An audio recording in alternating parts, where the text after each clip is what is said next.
Hey there, Silver Tongue Devil here, and in this stream we're going to be looking at one of my favourite RTS games on the PICO 4. It's also on the Quest.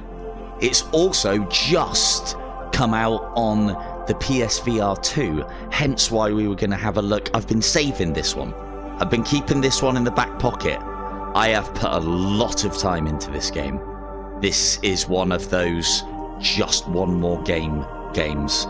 And then, if that wasn't enough, they then made 2 new ships as free DLC for the game, which then just opens up this absolute Pandora's box of just options and various bits and pieces. So what is this? This is Ghost Signal, a Stellaris game. Now, first and foremost, because I have Norb here, one of my great moderators, and he knows about Stellaris, or at least he knows more about it than I do. I have played through this game. I've completed it all but twice in every way, mean, and faction that you can. I know nothing about Stellaris, Jon Snow. Nothing at all. So Norb will not only be able to fill us in and go, oh, this is cool. Oh, that's the music from that, and this, and that, and the other. But on top of that, if you were looking at this game and wanted to have a go of it, know that you do not need to be a Stellaris expert. You need to know nothing. With that, shall we begin a fresh save? Good day, Captain. Veer, your synthetic intelligence, ready as always. I hate this guy. Yeah, Veer. The deep space receiver has picked up a stray signal. It is behaving erratically. We should return to base and analyze it. I don't think that's a great idea. However, agreed. Before we set off, let's make sure everything is fully operational. Starting by reviewing our weapon systems. I think I'm beyond a tutorial, Veer, if I'm honest. I don't think you guys are going to need to see me go through the tutorial. I am like a living, breathing tutorial on this game. I know the drill. I don't think we miss out on any story there either. Welcome back to UNE Outpost FS612, Captain. I so wish I could do that in this game. Good to be back. The strange signal has been analyzed. When decrypting the irregular pulses emanating from deep space, we found a faint embedded message. Did it say, does it say Liberate Me? And later on, are you going to tell me that it says Liberate Tutte Me Ex Ilveris? I think you are.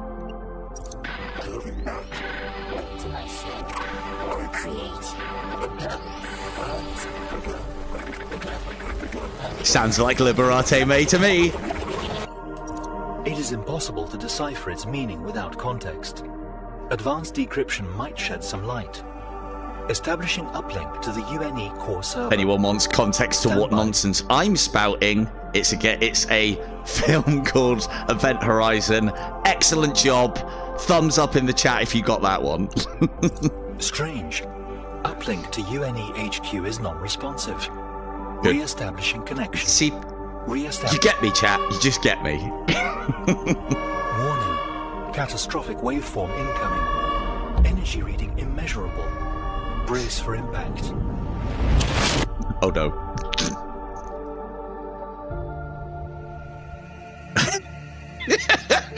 Ghost Signal, Event Horizon. So, the story is told per cycle as you play, which is quite a cool way of doing things, which we will understand as we play it. I will try to spoil as little as I can. Captain, the anomalous event has ceased.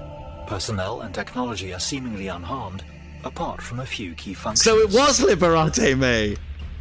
Strangely, long-range communication and skip drive are non-functional, while all other systems are intact.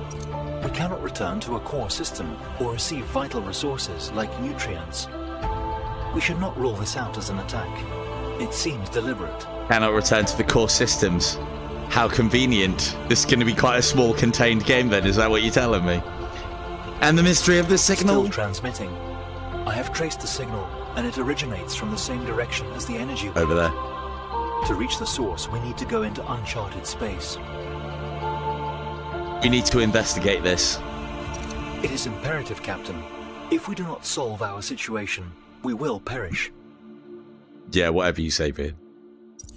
Begin journey. Ooh. Okay, I think we're going to end up with quite a quick start here because we've got the tutorial. So I'll explain things as I go along. Oh, it is doing it. So, of space are not safe. First and foremost, remember to switch between blaster and laser. Hang on, yeah, I'll do this bit, all right. First things first, movement in the game. You control your ship by plotting its waypoints.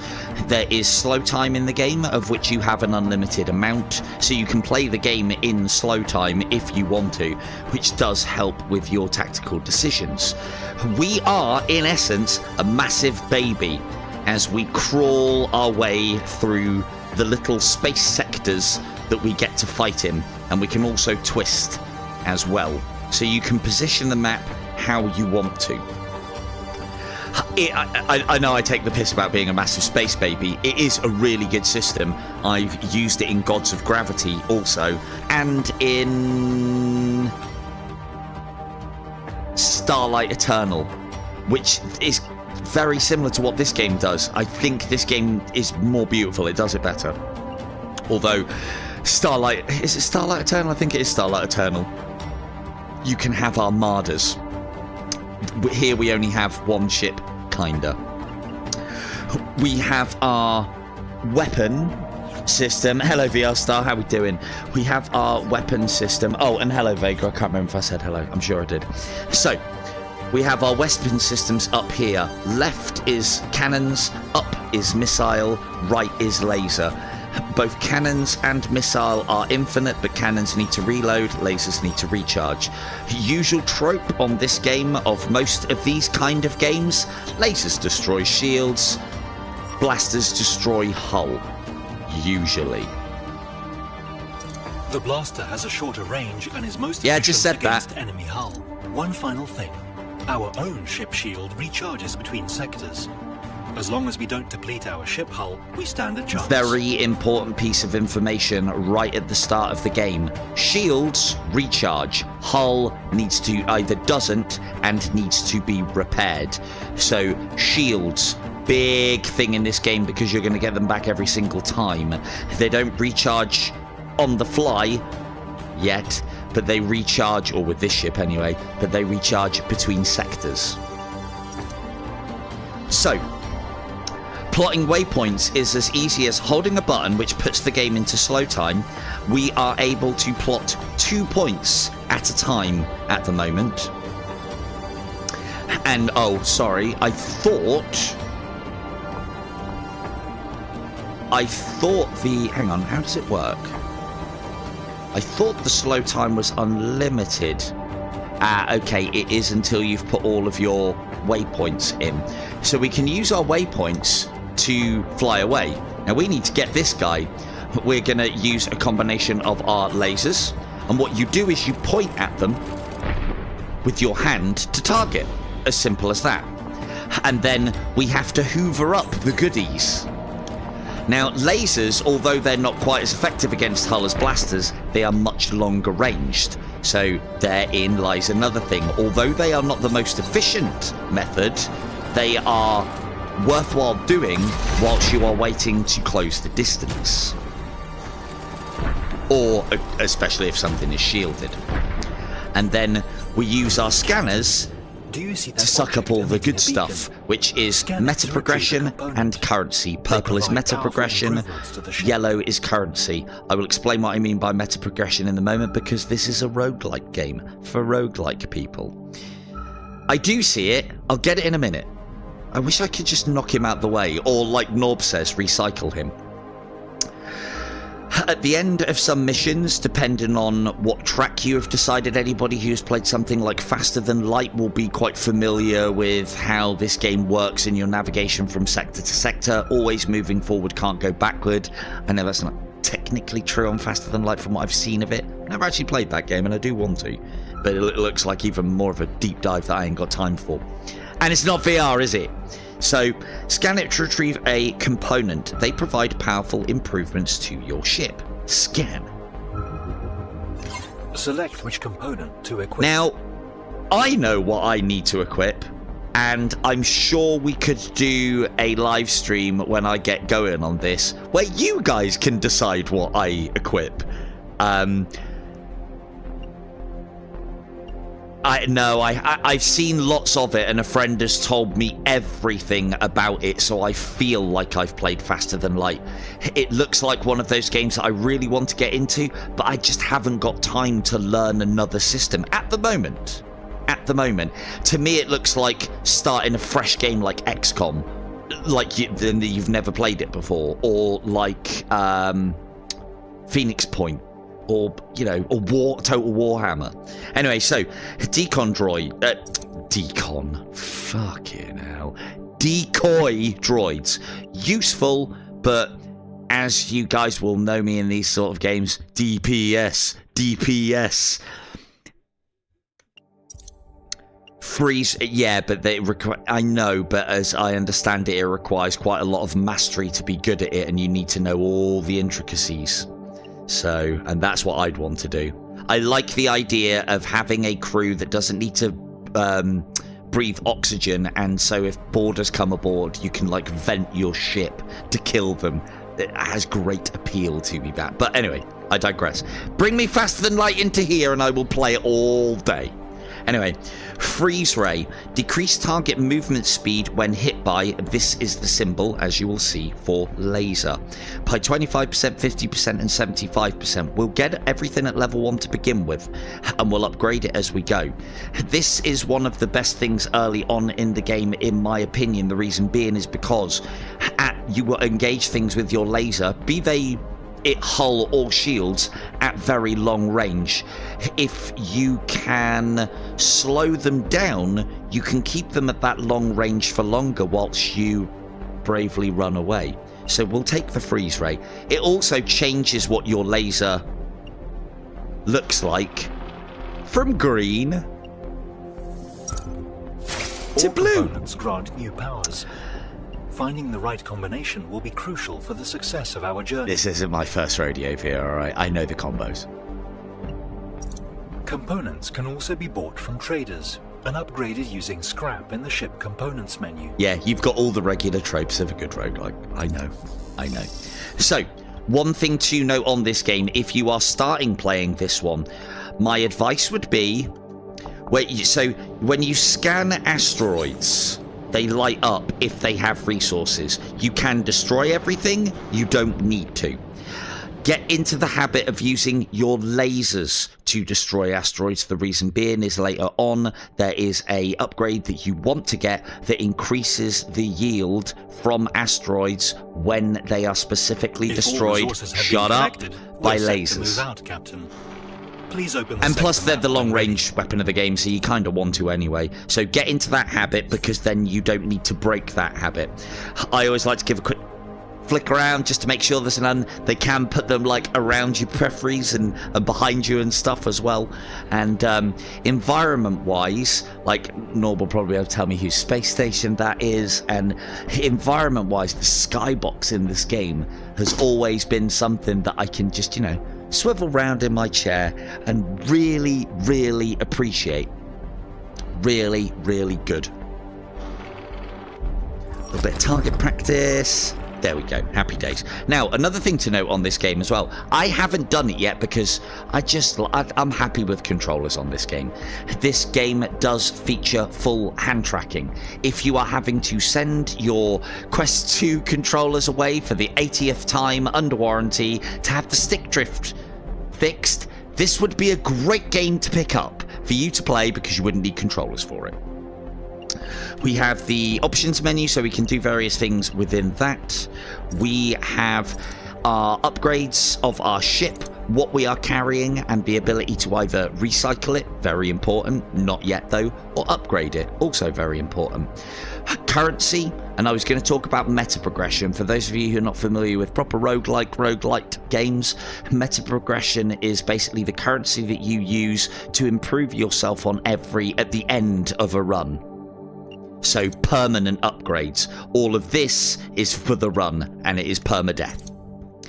We need to travel to the next sector. This is a normal sector. Creature encounter. A mystery event. This little P is the shipwreck of another player, a la Dark Souls, I guess, or kind of like Light Brigade, in that you can see friends and their shipwrecks and stuff. This is the utility trader, as you can see, and these ones are the dangerous elite battles. These are what we want to go after, ideally later when we're a little bit better equipped, because they are good rewards. Whilst we have money, or we're not so good, probably want to be going space creature and then this one. Random events can be good or bad. I'd like to mitigate that if I can. So, on to the next battle, shall we? Zip. Nice little space tunnel.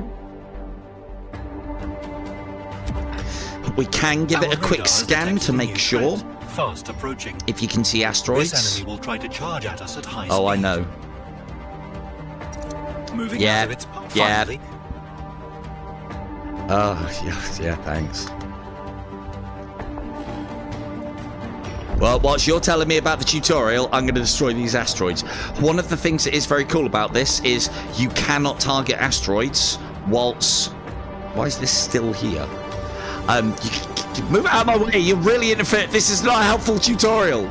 I think I haven't listened to it. One of the things that is very cool about the game is you cannot, oh there we go, you cannot target asteroids when there are enemies present, so you can't accidentally target enemies, should I say.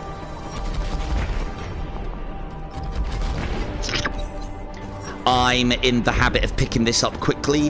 There are modifiers later on that make the game ridiculously hard and make them so that they disappear. They don't normally. Woo! Close one. Now, another big tip here. I've seen no information on this given. Little bit of hidden information, little Easter egg.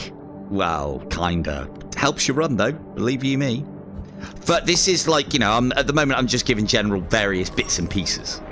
Getting you warm, getting you saddled in. Here's my first big tip.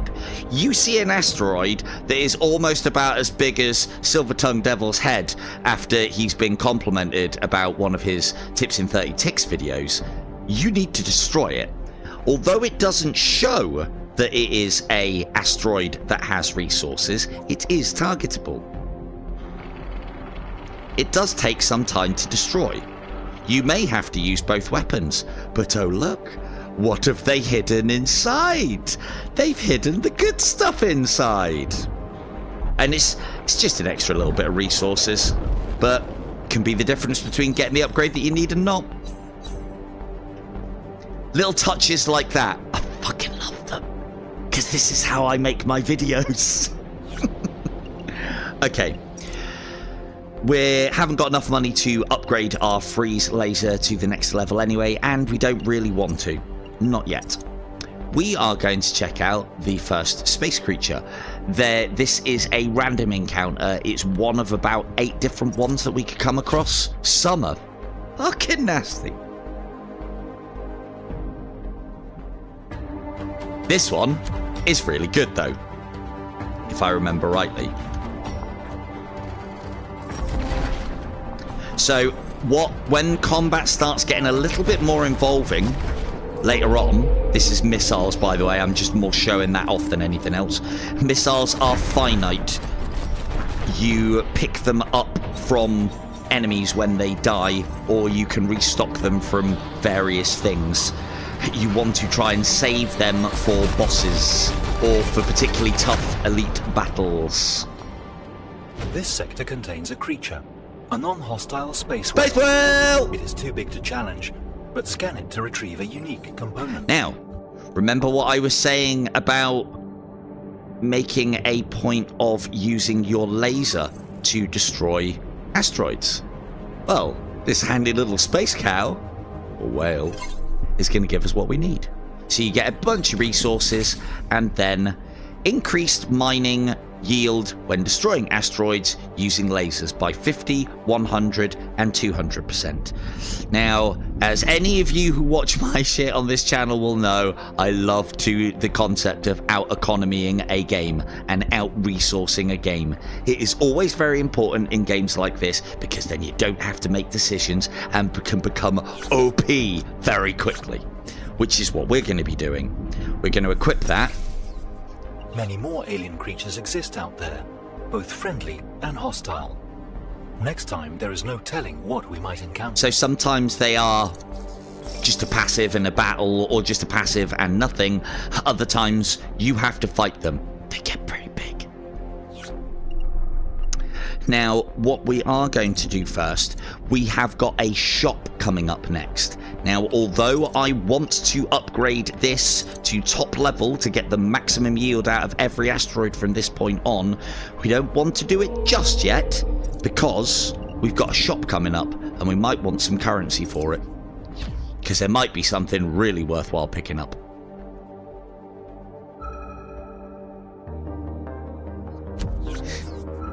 This sector contains a friendly components trader.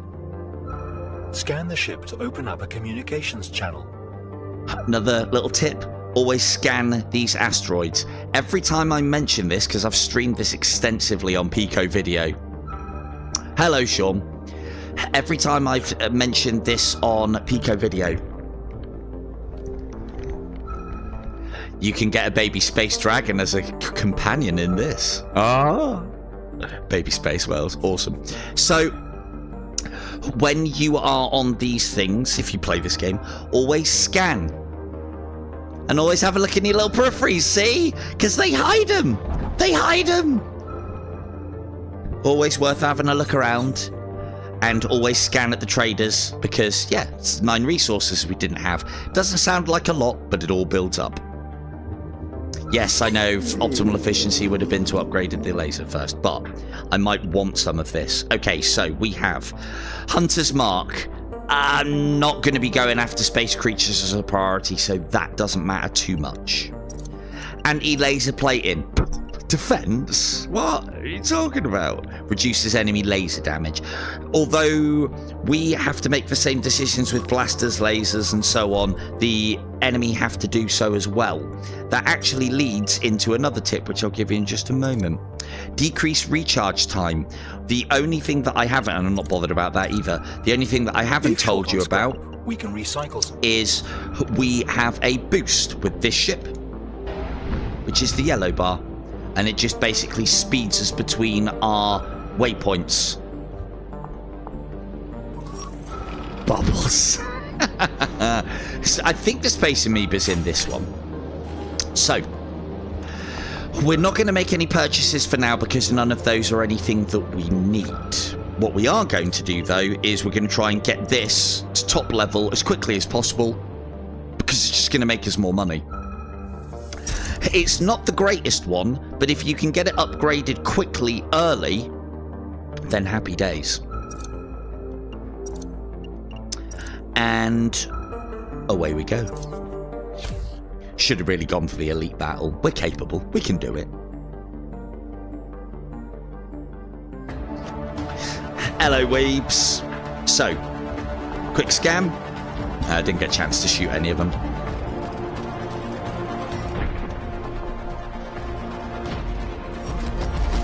So, one of, what was I saying about the...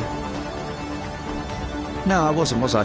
So, one of the tips that I have got for you, again, this is a major one, especially if you're struggling with combat. You can hold the A button, line, you can hold the A button, and you kind of move your fist around to plot your points. It's a little bit ham-fisted at first, but once you get into it, it's really good. It's very intuitive. Very rarely goes wrong as well, I might add. If you hold the A button, you can plot your waypoints. You can do the same on the other control pad as well, if you want to do it on the X button. The X button has an advantage. It means that you then have you're holding the button down on your other control pad, which means that you can use trigger on your firing, which then means that you can fire in slow motion and bin off your entire complement of shots very quickly and destroy enemies very quickly. So you're supposed to use the right stick to put your waypoints in, but whilst you do that, you're using trigger to plot the waypoints. Whereas on this side, if you're using trigger to plot the waypoints, you can fire with this hand. Big tip that is, I think, because that, even if you are underpowered, that means you can do shit like this and destroy things instantly, almost. Still got to be good at maneuvering, but, you know, we're getting there. So, note how this one has shields. Carriers are bloody dangerous in this. They can overwhelm you with their fighter support and outstrip you quite early on. We need to get rid of this guy quickly. If he's the only guy, it's not too bad, but if there's him and others, it can become an absolute pain in the arse. Look, he's doing 2 fighters at a time now. The other thing that I would say as well is the little shockwaves that you see from those ships, make a point of staying out of them. Not all of them damage you, but some of them do, and it does a hell of a lot of bloody damage. Right, scan. Now then, can anybody see any asteroids that I should be destroying? Maybe about the size of Silver-Tongued Devil's Head when he's been complimented on one of his videos? I do.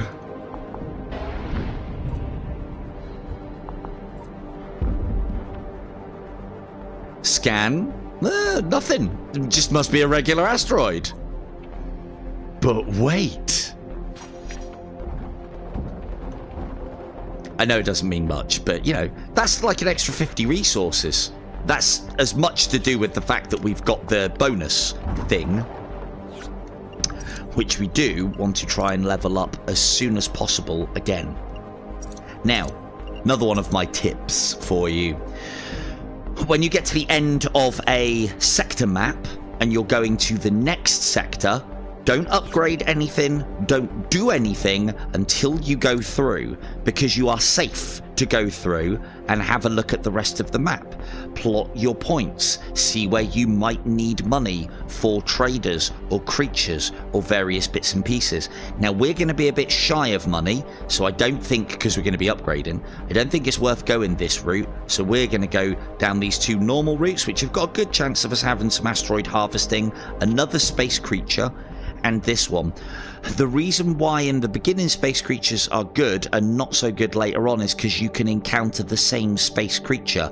If you already have the component or power up or upgrade or whatever you want to call it from it, it won't give you it again. Whereas any other event, it'll just give you something different. Efficiency, people. I also like to zoom back a little bit as my first thing, and I usually give it a nice little quick scan and get my mining out of the way just to keep things speedy. Do it, mate. Do it. It was an egg. What's that, Knob? It's a planet-sized thing! It's a planet-sized monster! That's no moon!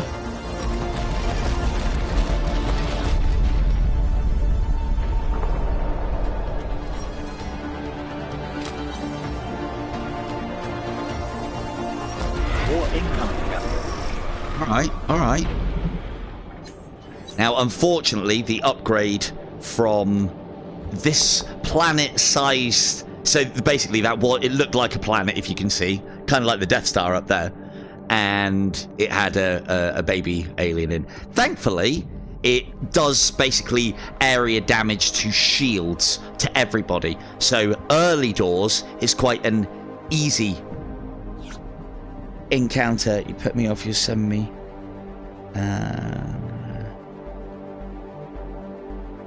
I might do, actually, Weebs. To be fair, I could post, when I get my Quest 3 through, I could post you mine up so you're not without.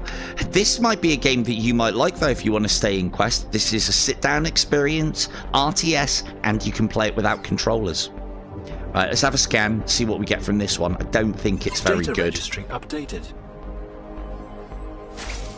Damages and pushes all enemies away if ship shield is depleted.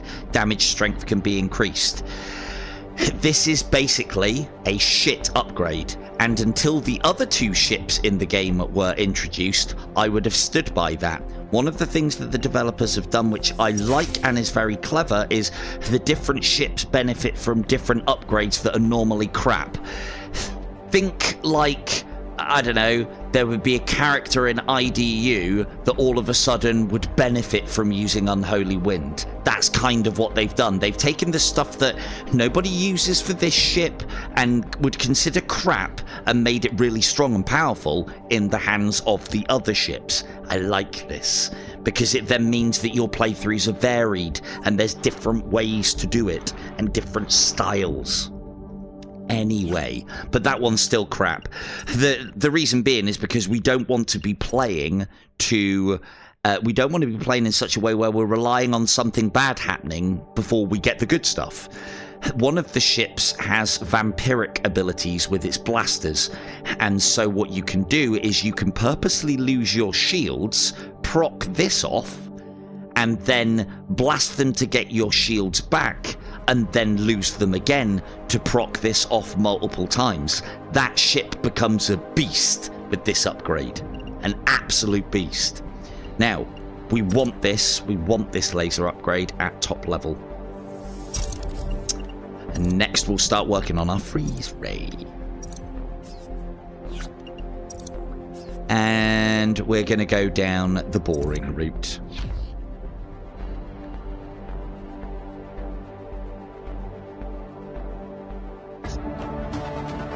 Pull back, quick sweep, there's the asteroids that we want. Try and harvest them ever so quickly, but it never works. And that's a carrier ship, so we want to be on that lickety-split. To the point where we could even ignore the fighters. Now, another thing to note, those fighters are lasers, which means they harm our shields. When you are playing the game, play to the rules of the game. You know that blasters are not as good against shields as lasers are. So what do we want to do whilst we've got shields? Take out the guys with the lasers first. Simples. Slow time, aim, and we can put our entire payload of blaster ammo into that guy.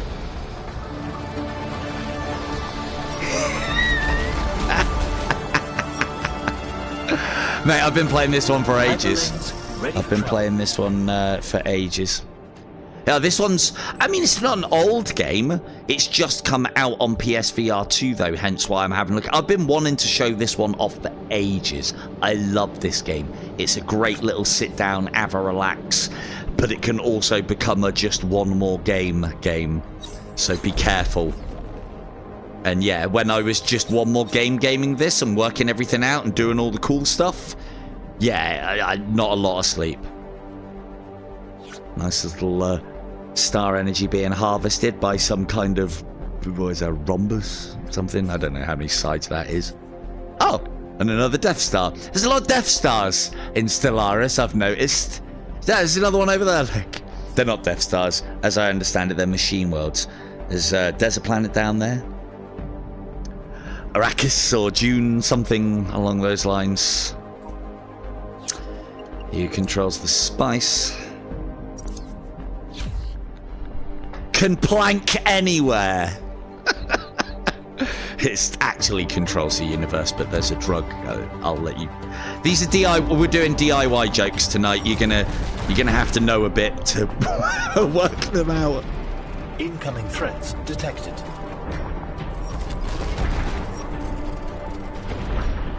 Stand by, Captain. So you can, at the moment as well, things aren't quite as powerful, so we can get away with just playing the game in real time. Tactics, and Captain. you will probably be able to appreciate the graphics of this game a lot. Yeah, but the spice is... No, I'm not talking about... Well, yeah, I am talking about Dune's spice, and I'm also talking about the other spice drug.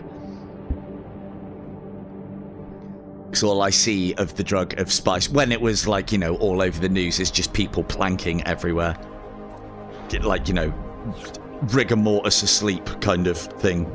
Right. Nice easy one that one was. Have we got any asteroids? Quick. This is part of the reason as well why I zoom back so I can have a look around. That vignette's really starting to get up my nose, actually. I didn't put that on, I swear. No? Oh, it's on my hand, isn't it? 2 seconds.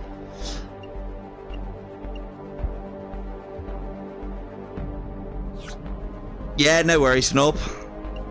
Oh, who am I going to ask my questions to? Rotation vignette off. No, that's cool, mate. No, you need to get going. We'll have you in on that soon. Shipwreck cabin. Yep. Result screen on game over. Oh, that can be off for now. Expanded database. Yep. Where is it? Where's the vignette thing?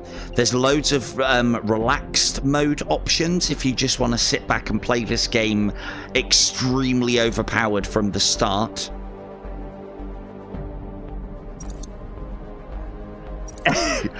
Well, I'm not exactly a spice fiend myself, you know. Well, there was that one time I ended up planking down the beach, but no. I've just want to see in the news. You controls the spice controls the universe, indeed. Right, we're off for an elite battle now. So this will be a tougher battle. This is what you save your missiles for, and the sector bosses. There is every chance here as well that we could die. I haven't got very good weaponry or components or much in the ways of anything that we need right now. I am, however, going to attempt this with what we have because I think we'll be all right. And then that gives me enough money to upgrade the choice that we get from this if it's better than what we have. But we've also got to bear in mind we've got the Tinkerers coming up. Weeb will know who the Tinkerers... not Weeb. Norb would have known who the Tinkerers are. He could have told us all about them. They're like a squabbling trio of brothers that are traders. Anyway, so... These sectors contain tougher Yeah. battles, Zoom back out, move away is like the advice I would give you for every single battle that you do. Now, this guy has chosen range. Range is what we're good at. All we have to do is keep on top of his missiles whilst draining his shields. His shields won't replenish because, yeah, the game's on easy at the moment. We also want to make a point of dealing... Uh-oh. That's bad. Oh, there goes most of our shields. That's really bad, actually.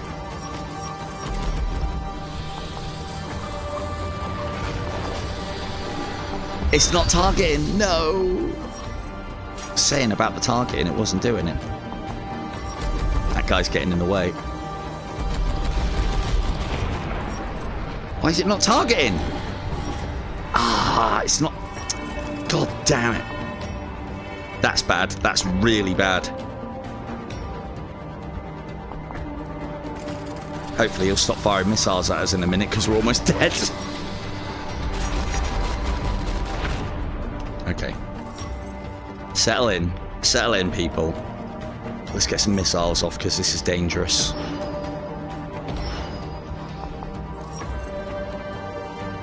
Remember I was saying about that targeting system? My tracking failed me then, I'm telling you now. But that should get him. I don't think that'll be our only encounter. It's probably gonna... Yeah, this is what we should have probably saved our missiles for. Is this another missile one? Hey, you're not wrong, mate. You're not wrong.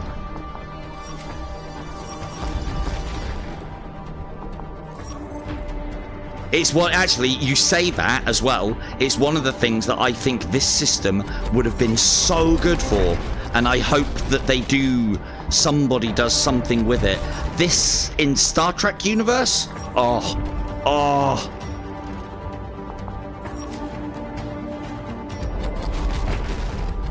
Gotta be careful here. Can't let anything get hits on us.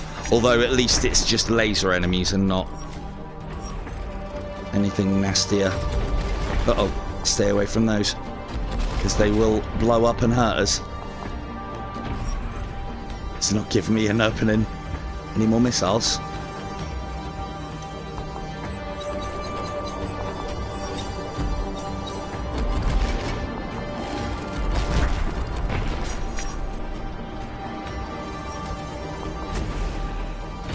Kill it. This is not going according to plan, I might add. Don't know if you noticed or not. We are on death's door here. Oh, shit.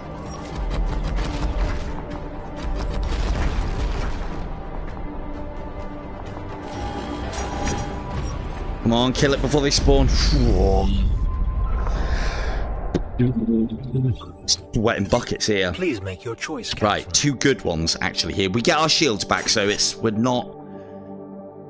not too bad. There is an end, but it's then kind of cycle play, Onyx.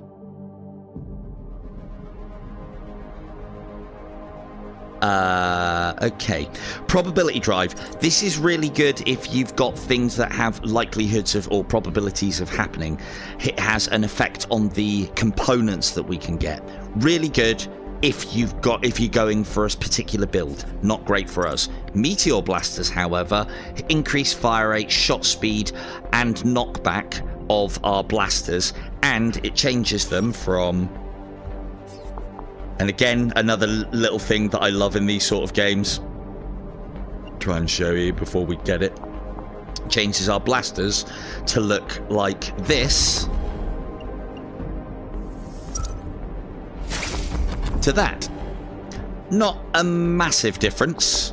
At the moment, I'm using controllers. I dare not play this game in hand tracking mode. Not yet. And I've played it a lot. I don't know, I'm just...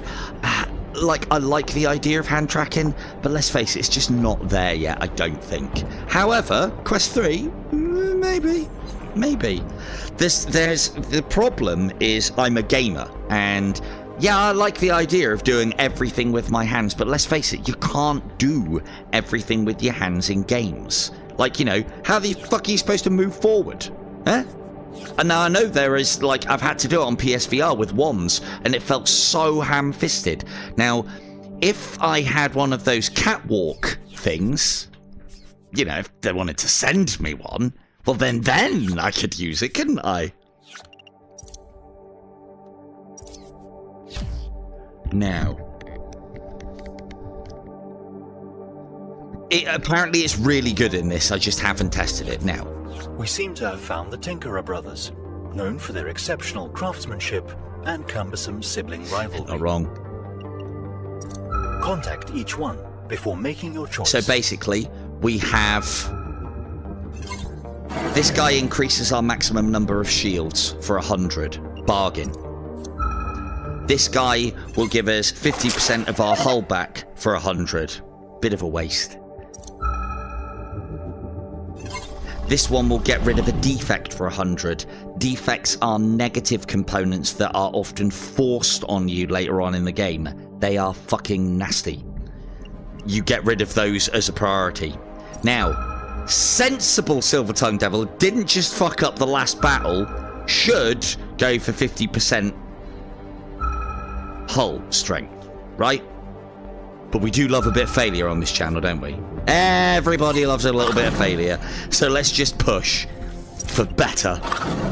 So you'll see now our maximum number of missiles has gone to 3. And I may regret that. We are, however, going to be able to increase something. Now, I would say... Meteor Blast is probably going to help us the most because I know this boss well enough to know that Meteor Blast will help us the most. A little bit more. Ooh.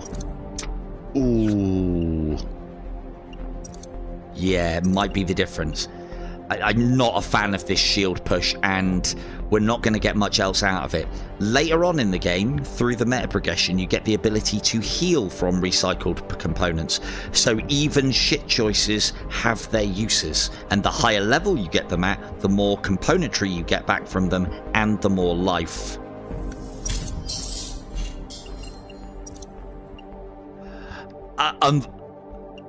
No, Wen promised you, but the problem is I don't think Wen's got really anything to do with it. She's not the Blitz Rhythm team. They're in Spain. I don't have any strings that I could pull, to be honest with you. I think the beta side of things, I don't know, I think you might have been a bit late to the party. as I said, don't wait on them. Get going and apply is what I would have done.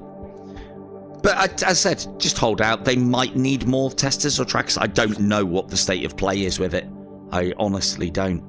So I've put a lot of time into that game, but I'm not really doing it now. So providing that there's no problem, well, actually, Weebs, you know what? I could let you have mine, but the last gift that I gave you, you turned your nose up at it. So it's going to be a difficult choice, that, you know, difficult choice.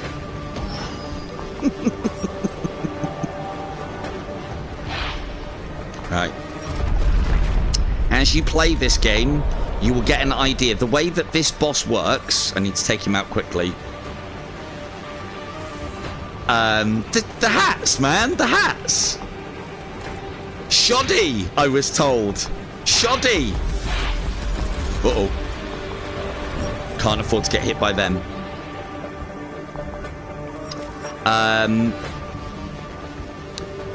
So what I'll talk about this boss in a minute, but you'll see that there is a core and then there are multiple modules. To begin with, this thing only has 3 modules, which isn't too bad. Later on it gets 5 of 7 different kinds that it can have. What you need to do to be able to beat this boss, usual tropes: destroy the shields, then destroy the health side of things. What you need to do to be able to destroy this boss is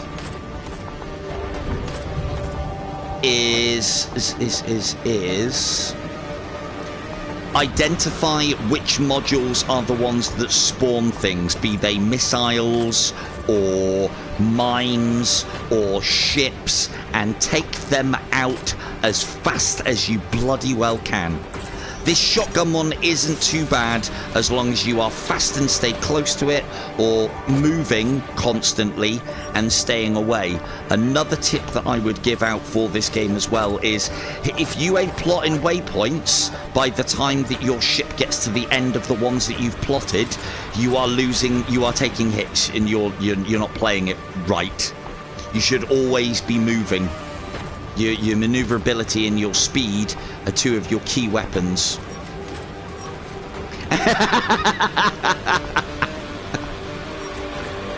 See if we can get this guy finished off. There we go. So that's all the componentry destroyed. Quick scan around just in case. I don't think I've had an asteroid with resources on this one. And then once you've destroyed the modules, each time you destroy them, it makes the others more powerful, and they get like to fire off a super attack. So take that into consideration as well. But then if we destroy this middle module, happy days. Now this is part of the reason why I held out on the health upgrade, because that boss isn't too bad. Who's boss? We had some pretty good things. You'll see that there are green little gems in there, and they heal our hull for us for free. So we got a bit of our hull back there, which is nice.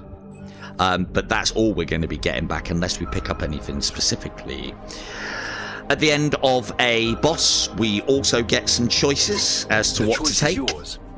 Scrap a tractor.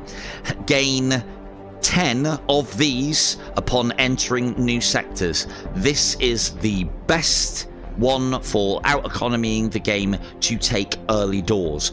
The earlier you can take it, the better, and the higher level you can get it at, the better. We're going to have to put a lot of resources into it to get money back out of it, but it's probably worth it over, yeah, anti-laser plating, so we'll take that. So now every time we go into a new level, we get 10 scrap, 10 currency. So that's a good one. So we're now mining at maximum efficiency, and if we haven't got anything better to do, we want to be dumping into this fast because it'll get us money back fast, providing we get far. Again, don't make any upgrading decisions or spending decisions until you've moved into the next sector and you can see what's coming up, because we could have used all of our money to do a load of upgrades and, oh look, there's a shop there and we want to go and have a look. That's a tough one, actually. Mystery events can be good or can be bad, and we haven't seen one yet, so I'll do one of them because I want the elite battle afterwards, because that's always a choice of 2 components for free. So this could be terrible. Let's go for this one. After you've played the game for quite a while, you'll recognize what all of them are, because there's only about 25. These sectors open up all sorts of possibilities.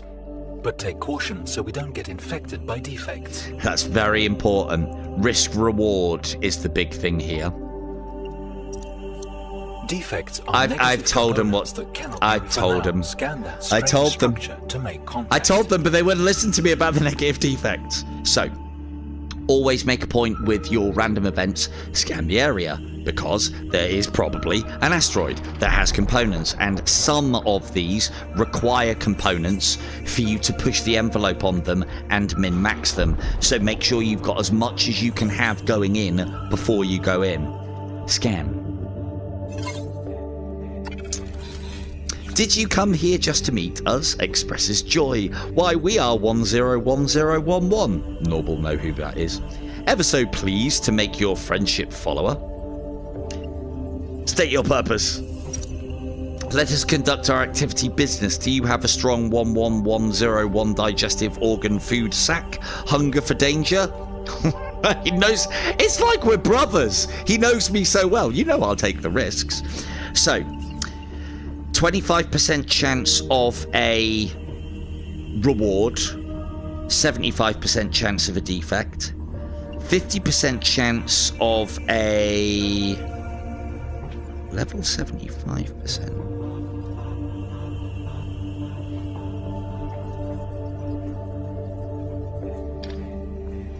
Right, it can. I think it can only offer us plus ones, so we'll go for this one. 75% chance of good stuff. Why would I even go for that? Yay! So we got a free thing out of that. Those choices are quite easy because we can't get higher level than 1 at the moment. But what that should have said is like level 2 50%, 50-50, or level 3 25-75. But we haven't unlocked the meta progression for that choice yet, so that's just an easy choice. Well, no choice at all, really. What we got out of that was a laser reloader.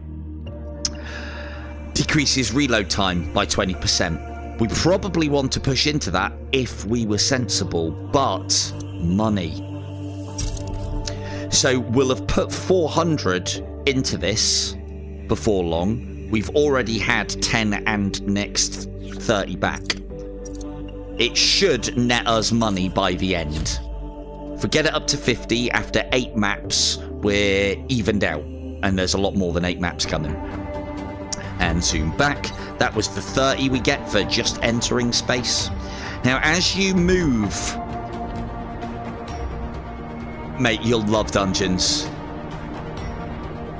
You'll love dungeons. Yeah, it's something that I am planning on pushing heavy on this channel. I'm waiting for the organisers of promotions to get back to me about some bits and pieces. Oh, and out of there. These ones are only laser. Oh, well, these are laser boys, so we want to take them out nice and quick. These are the ones you stay well the fuck away from because they have huge explosive radiuses and they hurt big time.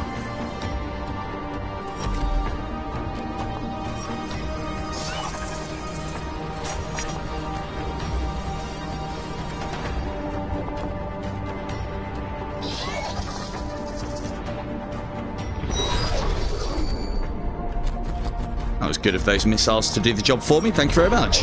It's almost like I manoeuvred them like that, ha ha ha ha. It's a bit lucky. Not gonna lie. No missiles, and now here's something that I hate about this game. Never push into missiles unless you've got specific things that like replenish them without having to rely on drops.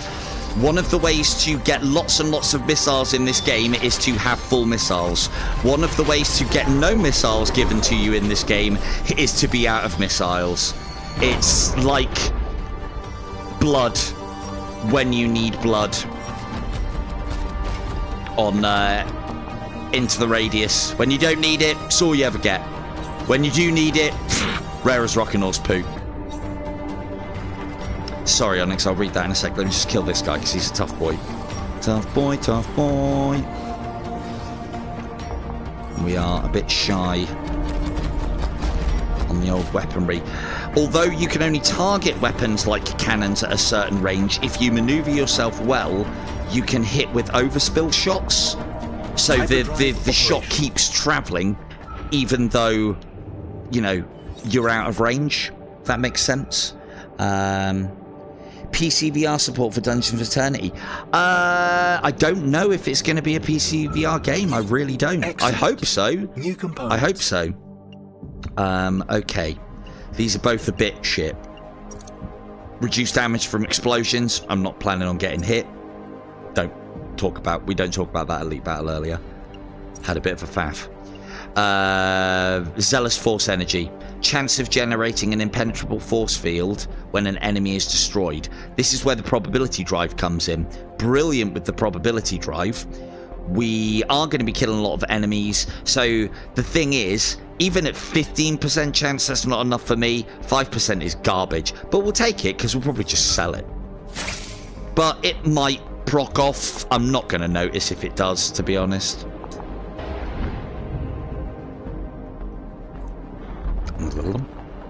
Cool. And away. Oh, we should have upgraded that bloody scrap collector thing. Let's say I didn't have enough, though. That'll make me feel better about myself. So you'll also see as well the enemy types are now starting to change because we're in a different sector. There are 3 sectors total within the game. Oh, okay, I did see that rock off. They've changed the graphic on that. That's good.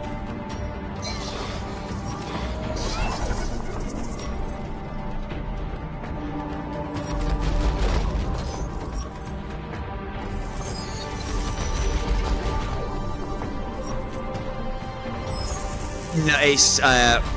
I'm sure Onyx won't... Oh, shit, I hit that with a cannon. I'm sure Onyx won't mind me saying, but he only has a Quest 1. And Quest 2 not support... Quest 1 not supported. But PC VR, he would be alright on. Correct me if I'm wrong, Onyx. I think that's what you said. You fought them off. Good work.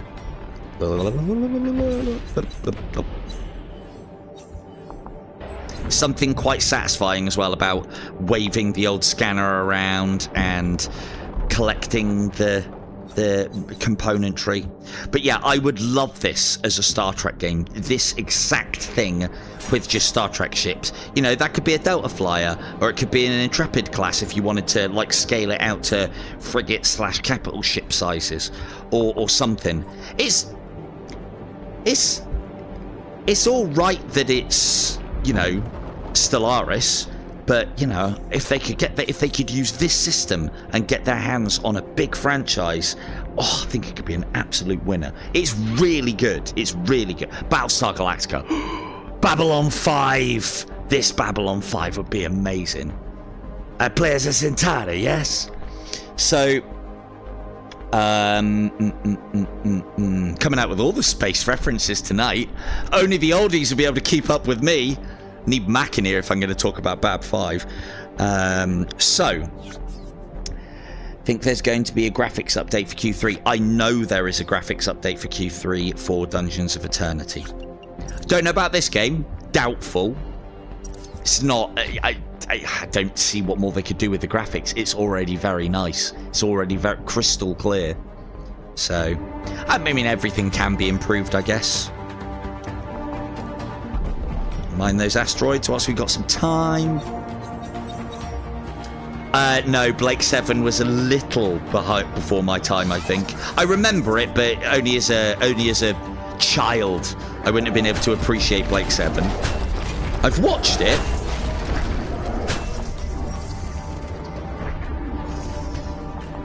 Yeah, the old Battlestar Galactica is where my memory kicks in of sci-fi, I think.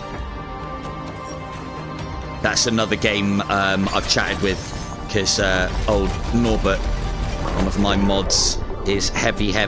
Not only is he a massive weeb like me, but he's also a heavy strategy fan game in the likes of XCOM and various bits and pieces like that, and probably Total War if he had the time and money to get into that. The game. Interstellar Drive. Oh, the gamers. And yeah, one of my other favourite strategy games is Battlestar Galactica Deadlock. I fucking love that game, and again, it's another one that I've put so many hours into. So many hours. I can do it all on that game. I know all the strategies, and it's really good. I'd like to see something like that on this. Battle Group VR is not far off. Blake 7. Was Blake 7 rubbish, was it?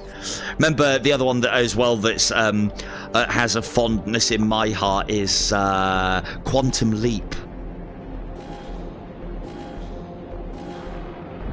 Quantum Leap. Fucking Ziggy! Bastard you. So, yeah. Right, anything behind us and around us. So yeah, as I was saying with dungeons, one of the reasons why, as I said, we're going to see about, I think I said this before the stream, but for anybody who joined us afterwards, I am going to be pushing Dungeons of Eternity heavy. That is the new destination for any IDUer, I think, because we can all play together in a game where we get to use archery. Bow and crossbow together at last. They are both good in their own ways. And, you know, and melee. People always whinge about melee, not having a melee option in IDU, or a proper one anyway. It's like, give it a rest, mate. It's a fucking bow and arrow game. But, you know, now they're catered for. Everybody's catered for in Dungeons of Eternity. I am holding fire to stream it on the channel with you guys, because that's something that I want to do. Get, you know, people who are watching involved and playing with me. And I'm holding fire on that until they've sorted out the little trouble that they have with the cooperative system. When I played the beta, they had it seamless. They had it sweet as a nut, in that you could just literally see a friend on your list that they were in a dungeon, press join, bang, in. And it didn't meet contact. I thought it didn't meet contact with the enemy. I've been assured by the developers, and from what I know of the team and their pedigree, they ain't the sort of people that are going to get that sort of shit wrong or dick about. From what I've been told, and from talking to them as well. And they're basically like, yeah, it's meta's end. And you know what? I fucking believe them. I've got no reason to, and I have no horse in that race yet, but I believe them. Yeah, Onyx, it's the game that I have been waiting for about the last 6 months since IDU started to. Let's face it, I've been whipping that horse for a long time, and I don't mind when there's new content coming along and new bits and pieces. But you know, one tournament a season, maybe if we're lucky, and nothing new. I've played it for 2.5 years now. You know, I'd want at least 3 sigils a year, and they've already shown that they can't do anything but change them over. Yeah, you'll get it. Right, so we've got plenty of cash. We want to buy all of these. Have we got enough to buy all of these and still upgrade that? Yes, we do. Okay, so what we're going to do here, I'm not a big fan of that, so we're going to get rid of that. We're going to upgrade this to top level, so when we don't have to put any more money into it, and we'll just be getting 50 scrap per level from now on. So we've put 400 into it, and, well, it was a shit choice, the other one, but put 400 into it. As I said, if you can get that at level 3 as your starting item, you are set. It doesn't matter what difficulty you're on. That is one of the best to get, because you can get items at higher level to begin with as part of the meta progression. The game gets easier in some regards and harder in others as you play it. Now, we want to buy all of those component upgrades. I like getting everything. Then I don't have to choose. We're going to get rid of what I consider rubbish. We're not going to upgrade it. We're going to sell it. That'll give us our 300. We're going to speak to the merchant, and then we're going to get all of these. That one's not so great, but I'd take it anyway.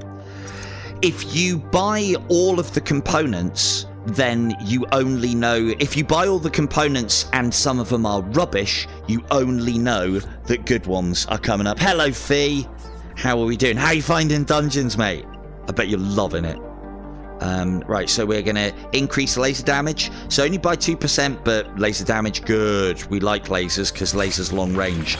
Aggressive aura, increase all damage against nearby targets. Good for blasters, not so good for lasers, but if they get close, we can just do more damage to them. So we keep them at arm's length, and if they get close, we're doing more damage by 10%. We like. And then... that's fair, that's fair. Blaze missiles. Makes missiles cause targets to catch fire. This is actually a very good ability when you get it to the higher levels. However, we've still got no missiles from the boss because we haven't been given any. Playing into a missile strategy in this game with this ship is not particularly good. There is a component that you can get later on that makes it a little bit easier a pill to swallow, but still. So I probably should have looked at that before I made my decisions on the other one, but we'll take it anyway because we are using missiles. They are very good against bosses. Quick scan, make sure that none of these asteroids contain goodies. No. On to the next sector. And we'll go straight into this one. Now, it is always a good idea to plot your route. We actually get a choice of bosses on this one. What this means as well, just in case anybody wants to know, Petaluda, I fight the combined version of these because of how far I've got into the game. Petaluda is laser focused. That means not if you've got lasers you will be good against them. That means they've got lasers. And then this one is more bullet focused, as in it fires bullet shot. So again, with the starting ship, the best of those two to go against will be this one, because you will always have shields, and then when your shields are depleted, it won't do as much damage to your hull. So this is the easier of the two. Again, humble opinions all over the show right here. I'm almost finished, and soon we'll just play and rock through this game, but there's lots of little things, because this isn't an easy game either. Now, these guys are quite an interesting enemy to fight. They split when you take down their shields, and then you have to take them down before they can reform. And then the other half gets really pissed off and comes after you.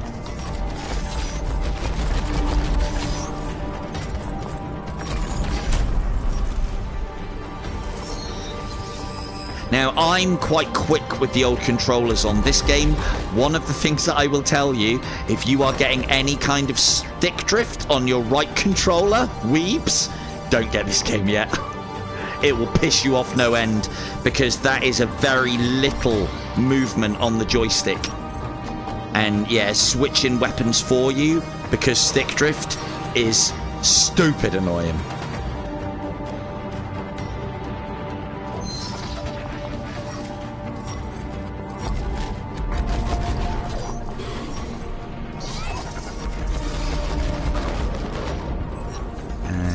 Lovely. Quick scan of the sector.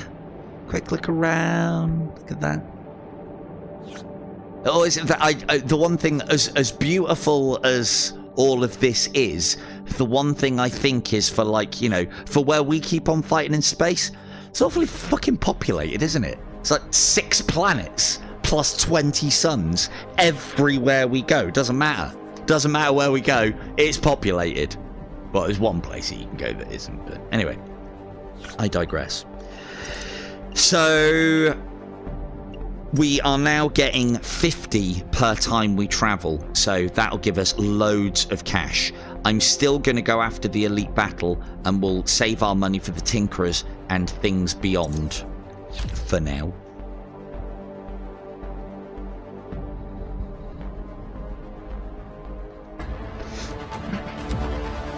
Zoom out, move away, shoot what we can with lasers as it closes in for us, especially shielded enemies. Take out things that are lasering us first. They are the priority whilst we have shields. That priority then switches if we get our shields knocked out. And yeah, don't be afraid to use your lasers at these long ranges on things that haven't got shields, because you're still doing damage. It's not optimal, but it means you can stay at range and finish things off.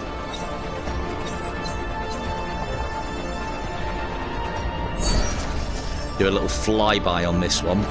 Slow time. Dump cannon into that. And move away. And as I said, you'll see that I'm always plotting waypoints and always staying moving. Quite a bit of trigger work in this game. So for those of you that are in the early stages of arthritis... Don't know if I'm talking to weebs again or not there. I don't know, I've played enough computer games in my time that I might be in the early stages of arthritis at the ripe young age of 40.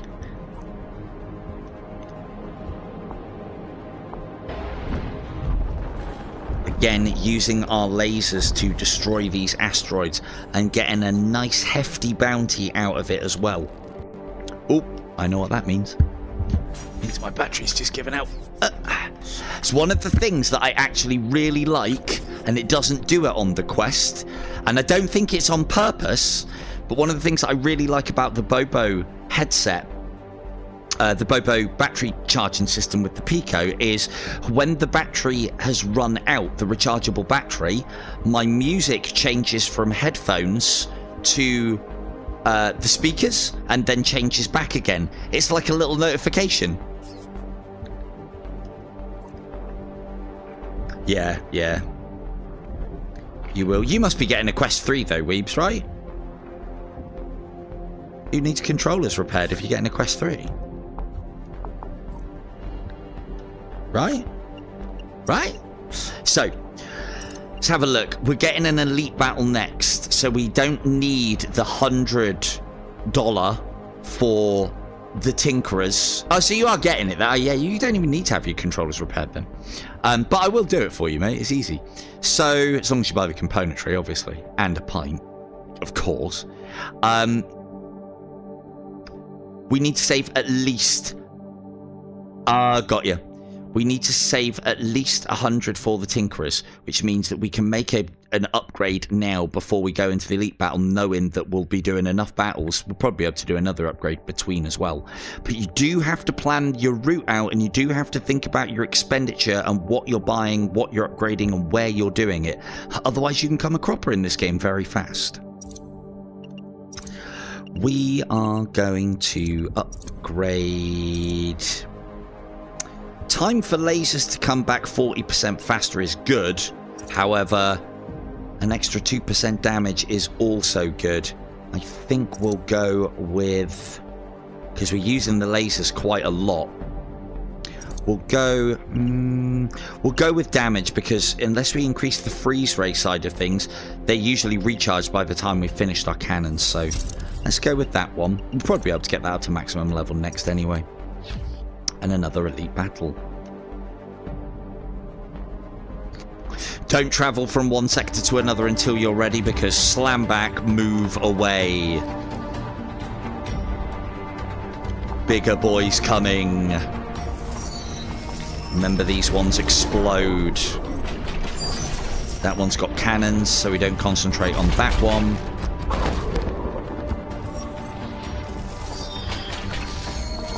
Now, I am making quite a lot of quick movements and deft joystick things. As I said previously, it does feel a bit of ham-fisted. The first time you play it, you will get used to it, I promise you. It's a really good system. It works really well. I know I made a bit of an arse of it this on that first battle, that first elite battle, but that's behind us now. I'm warmed up. I'm in the zone, kinda. Additional threats detected. Which one first? Let's go for you guys first. And again, with the targeting, you'll note that I am just pointing my hand towards the enemy. And it is pretty precise, if I'm honest. Very rare do you target the wrong enemy. But then there is circumstances, again, like we had with that elite battle earlier on, where it can be a bit difficult, but that's the game more challenging you than anything else, putting things in the way. We want to stay away from that thing. Yeah, right.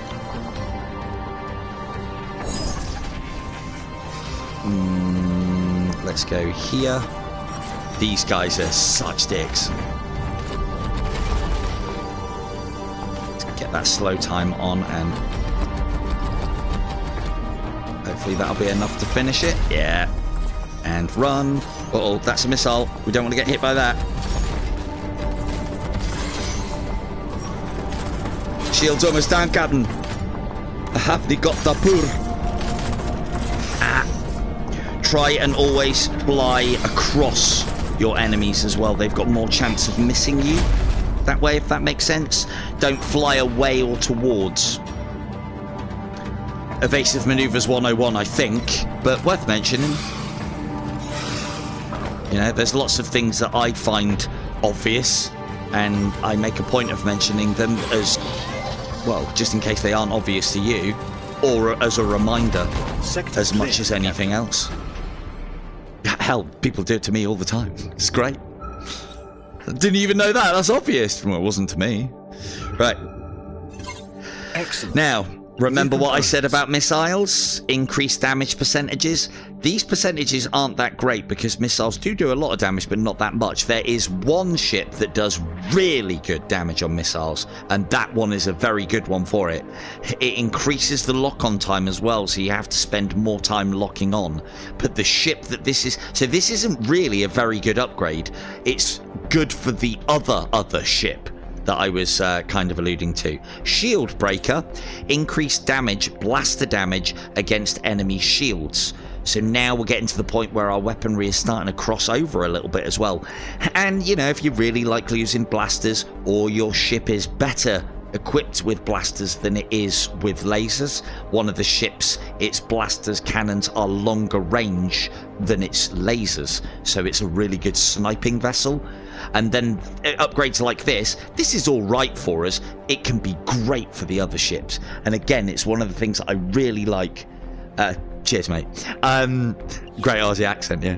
It's one of the things that I really like on this game, with how they've developed, designed, and added to.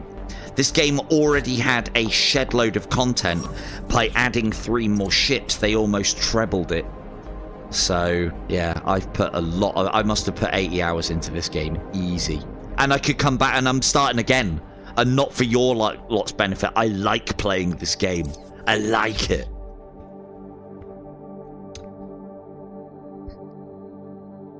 Well, I mean, it is for your guys' benefit a little bit, but, you know.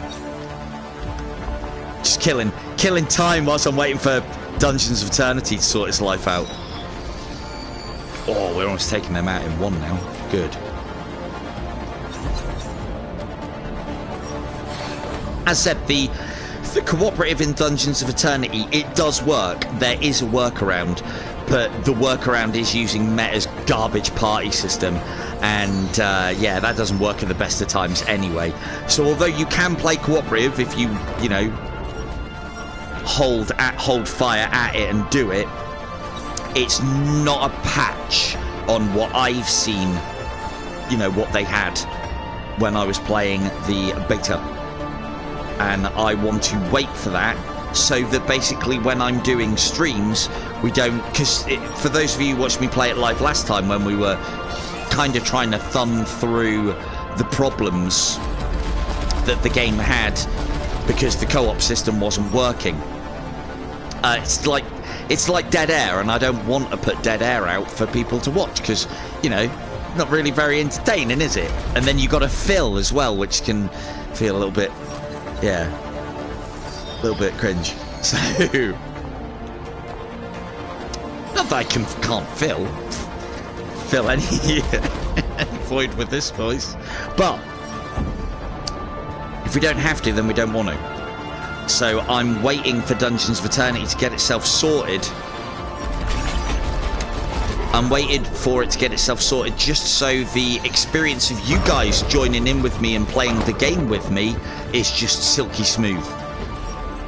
So I can just literally go, you know, have a quest with one pair, and then a couple of quests with another pair, and then another quest with a couple of quests with another pair, and so on. And until everyone's had a little play online on the stream. Because let's face it, that's what you'd be coming on for. Not to play with me. No, no, no. It would be for the fame. To stream. Be on a stream, right? And to be fair, you're not wrong as well. You can have your fame. I'm not doing any work. I'm just going to run around collecting all your gold. I'm going to be able to stay at the top of that gold leaderboard all by itself now, is it? And yeah, the devs are on it. It's not their fault. I'm giving them benefit of the doubt. They get a free pass on this one with me. From what I know of them, they are not the sort of people that make those kinds of mistakes. Hello, Melissa. Yes. Yeah, I'm well aware. I want to be playing Dungeons of Eternity too.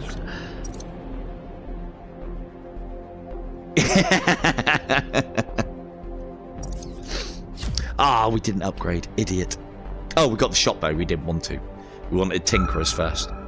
So, the Tinkerers. Always we're not full on life at the moment. And yes, Melissa, I'm the only reason why... Hello, KO. The only reason why I'm not playing Dungeons tonight, as I was just saying, I don't know if you heard or not to Weebs, is that I want to wait until the cooperative experience on that is silky smooth. Then I'm going to be playing it all the time, or at least once a week, and we'll be doing some streams where all of you guys can get involved and come and play with me. And maybe even me and Beanie. So, again... we can heal for 100. We could do with that, but we've got some health and we've got plenty of shields. We don't have any defects. You always want to try and get rid of defects, especially if they're particularly bad ones. There's some that really sting. There's others that are more of an inconvenience. We do want to be upgrading our maximum missile capacity, because if we actually get any given... we did pick up some missiles at some point. If we do actually get given any missiles, when... another thing to note as well is... when you increase your capacity of missiles from these, they increase your capacity by giving you one as well, by giving you a missile. So if we did have 0 missiles going into the boss, at least we would have 1. Now we've got 4. Quick scan about. There's no asteroids around us, so... Now, again, when I first played this, I thought, does that mean... hang on. Does that mean... if I have focused my damage towards lasers, that's the boss to go for? Or no, it's that way around, in that that's what they are focused on.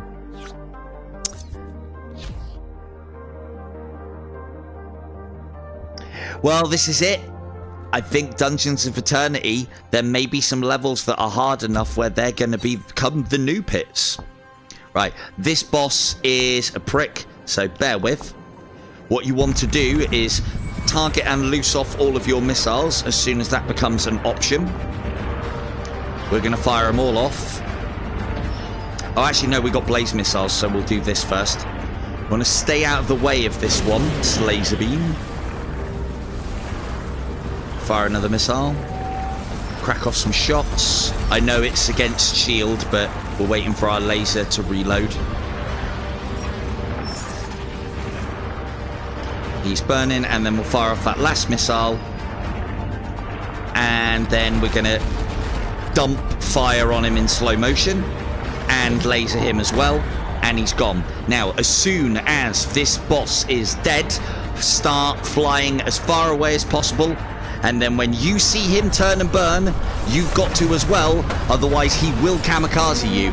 I have been killed by this boss and these kind of bosses so many fucking times by being kamikazed. It is unreal. Yeah, no worries, Melissa. Thank you for dropping by. So, We've also now, because there was some greenies in there as well, we've got our health back, a nice chunk of change, and some meta progression. Let's see what weapon we get. Ooh. Can you guess what this one does? So note how as well, this is why you don't sometimes want to get rid of the rubbish ones, because you might get given the rubbish ones again. This is why I go wide and then focused into the ones that I want, as opposed to just focusing in on exactly what I want and top leveling as quickly as possible. Chain laser makes beam connect with additional nearby targets. Number of targets 1, 2 and 3 at levels 1, 2 and 3. So you know how I said we're going to kind of focus a little bit on laser because that is a good thing for this ship. Now it splits onto other enemies. Very good. We like this. Before we start thinking about our upgrades, let's have a look at the next sector. We've got a mystery. That mystery could be an encounter though, and we've got loads of currency, but we're going to make a point of saving at least 200 just in case. So let us upgrade our laser to the maximum damage, and let's upgrade this so that it changes to 2 additional targets. We'll save 240. And I don't make a point of going for mystery events, but we're going to have to.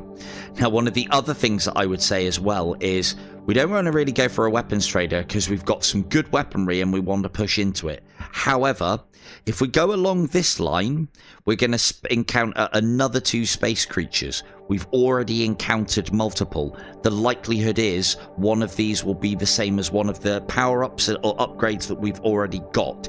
If we've sold it, that's fine. But if we haven't and we're using it, that's then a waste.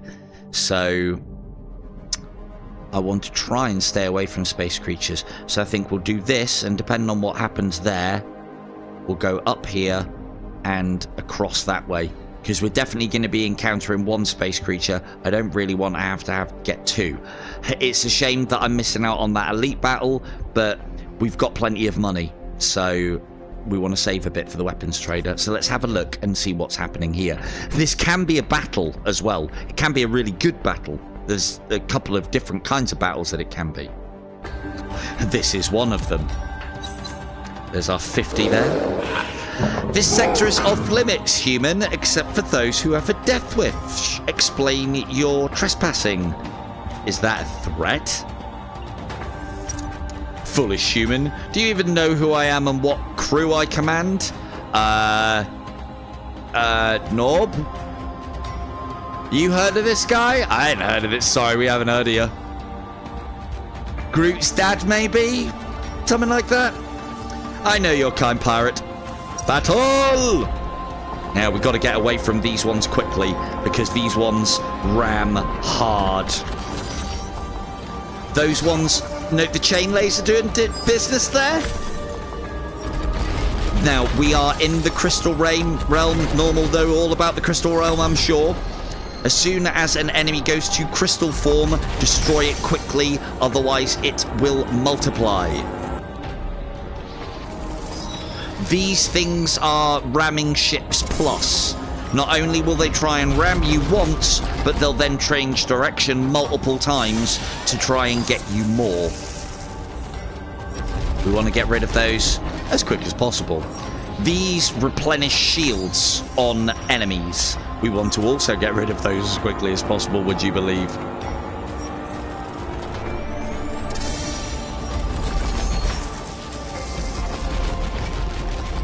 Now, sometimes those ones regenerate, but that one didn't, which is nice. Lots of bonus cash, lovely, lovely. You know, I think the galaxy will be a better place if we learn to forgive and forget. We all make mistakes. That means I just get the rewards. It's too late for that, I'm afraid, mate. Then let's find out what you're really made of, shall we? So this will now be the equivalent of an elite battle, basically. We are going to have to be careful here because this could be potentially pretty hard. But I think we've got enough decent weaponry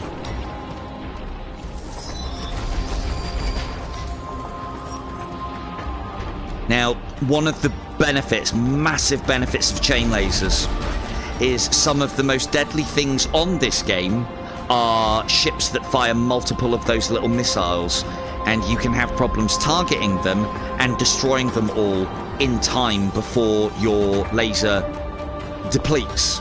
And again, targeting them can be an absolute pain in the ass. As you can see with our chain laser, not so much. They're like kind of our bread and butter now. Even if he fires multiple missiles at us, we should be able to get them kind of accidentally. Like that. Because of chaining. We like that. We like that a lot. Now, I'm not going to take any risks with this guy, because we're getting a bit low on shields and I want to preserve my health. So we're going to let our laser recharge. I have actually started playing Homeworld again because I got the remastered edition free from the Epic Games Store recently. Kinda. Homeworld is a little bit more fleet commandy and buildy than this, but I can see why you get a similar vibe. It is like that, and I'm again, I'm a massive fan of Homeworld. Still want to play Deserts of Karak, I think it is. Got that free from Epic Games Store as well. Those of you who do PC and you know what Steam is, right? If you haven't got or haven't heard of, I'm pretty sure everyone has. If you haven't heard of the Epic Games Store, it's just another launcher, just like Steam. Again, no horse in this race, other than the fact that they give like 2 games away for free each and every week. So keep on top of that, and my library on Epic Games Store, bear in mind I have not spent a penny on them, is now like 50 times bigger than my Steam library, and my Steam library's got a good, oh no, not 50, maybe 10 times bigger than my Steam library, and my Steam library's got a good, well, 20 games that I actually play. So, and it's not all crap either. There's things like I got Alien Isolation for free, I got Homeworld Remastered Collection, so that's Homeworld 1 and 2 remastered for free, I got Warhammer Total War for free, the first one. I got that Homeworld Deserts of Karak, which I believe is the prequel to all of it. Homeworld 3 is actually coming out soon as well. Probably something I'll have a look at. Probably not on streaming though, because one of the things that I have started to learn is playing flat games on a VR channel is not good for its health. So, but then, you know, there's times when I just want to, and it's kind of like a bit of a fuck it time. So, right, let's have a look at the weapon trader before we do any upgrading, because we could buy everything, which is nice. There might be some good ones. What we want is autocannons, but autocannons are unfortunately a utility item. There's a trader in this section. Recently on Epic Games Store, it wasn't anything of interest, it wasn't anything good, but that doesn't matter, does it, weeps? You buy it, you get it anyway because it's free, right? Because you never know. You never know. Right, these are all good. Volatile Blaster. Chance of my blaster shots causing an explosion.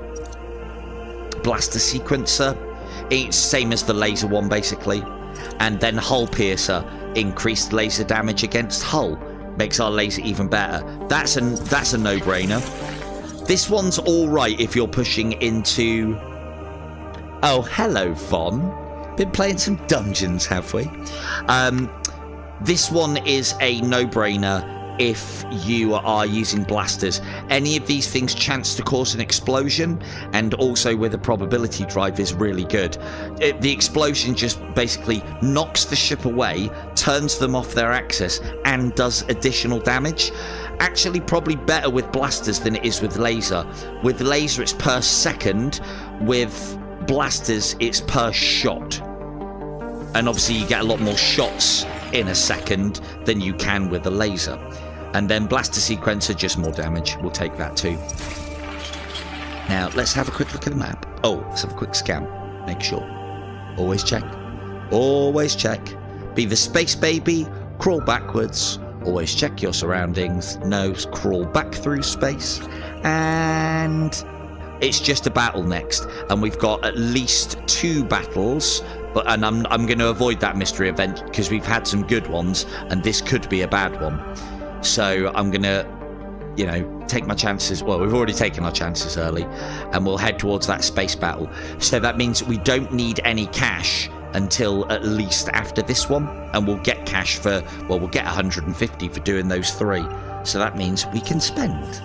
Spend. Normally, I wouldn't spend if we were at the 200 mark, but I've already plotted that out. So, now this one, we've been given it again, but now at level 2, which means we can recycle it for 150. I will hold on to that because of how I usually play this game when you've got the meta progression that this can heal you. But if I need it, I will sell it so that I can upgrade something or buy something better. I say we increase the hull piercer or the chain laser. I find 2's enough. 3's a little bit overkill because you don't get that many enemies coming after you at this stage. So I'd say we increase the hull damage. 2 is enough. 3's excessive but also awesome. So we will be getting it when we have an excess of cash. 2's enough. It's also diminishing returns as your laser goes from one target to another. And slow time and blast. Move away. Laser. Got ya. Ooh, that was close. Now we want to make sure we've got enough to destroy these before they can turn into crystals. If you let them turn into crystals, you then have to deal with 2. Or if you let them turn into crystals and form, you then are doubling the amount of targets. So you are better off concentrating on one at a time with these. And if you see one go into crystal form and you can get it before it's, and you know you can get it before it's going to, you destroy it quick, obviously.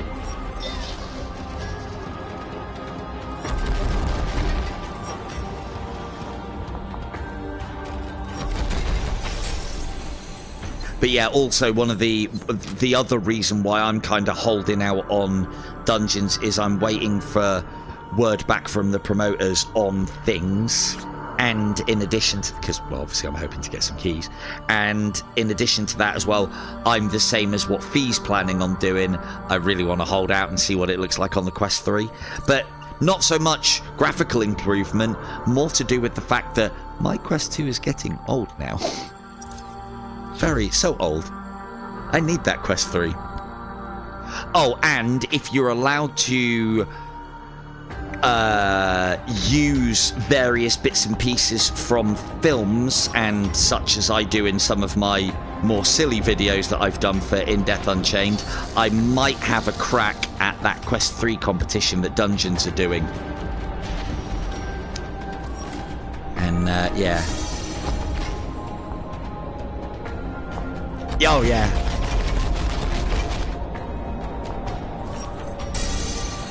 Well, Von, that's part of the reason why I'm having a look at doing a video, potentially, as it happens. I figure if I was to win that video competition and give you a Quest 3, I'd never have to give you a free game again! And the joke would be on you. But you'd have a Quest 3 at least, so, you know. We shall see. I'll see if I've got time. I've got what I think is a very good idea for a video. I might actually need your help. Yours and John's. But I'm going to have to look so those ones split there because I didn't get them in time. There you go, look. Getting rockets given to me all the time now.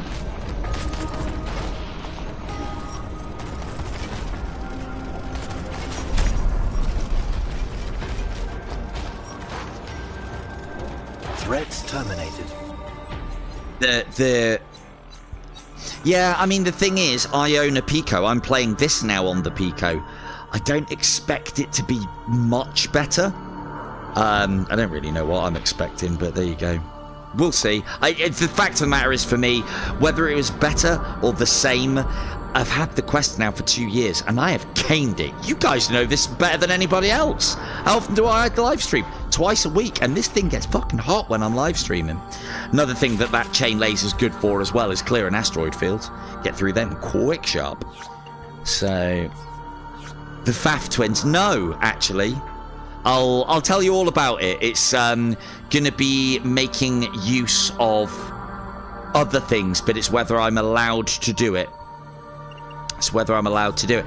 But then, hey, the thing I figure as well is fish and the competition that you guys are entering is for the meta vouchers, isn't it? But you could put them all onto one person's account and then get a headset discounted by that amount. Unfortunately, you can't do that with the credit that you get from games. Unfortunately, that's what I was going to try and do with it, and try and nab a quest every year. But there you go.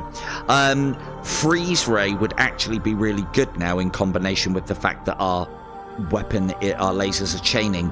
But last time I tried that, I don't think the freeze effect changed, or at least it doesn't graphically. So we probably want to go with what we know and up. Not hull. No, let's start up in the duration. We're really pushing into laser now, so let's do that one. And then we've still got one more.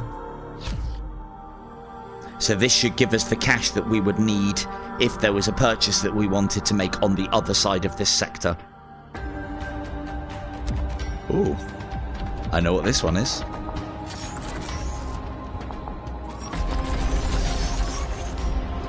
A herd of space amoebas. If memory serves, Norb... Ah, where's Norb when you need him? Norb was telling us all about space amoebas and how you get one as a pet. Uh-oh. That was close. That got us. Ow. Get away. Run away. The space amoebas make me laugh. Something rotten in this. They're so good. I don't know how space amoebas survive. They constantly... Uh-oh. We're in trouble. They constantly crash into each other. It's hilarious. Yeah, we're really in trouble here. God, a space creature's done me, I think.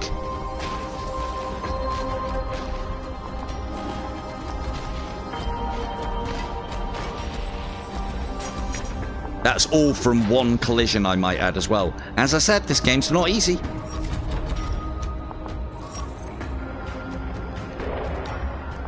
We need to fly very far away now.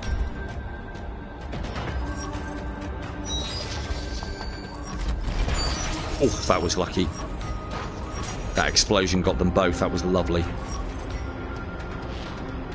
Yeah, very low on the old life here. This is not good. But if we can keep our distance like we did last time, we've put enough damage in on everything that it's not going to matter now. And we got one of our missiles back.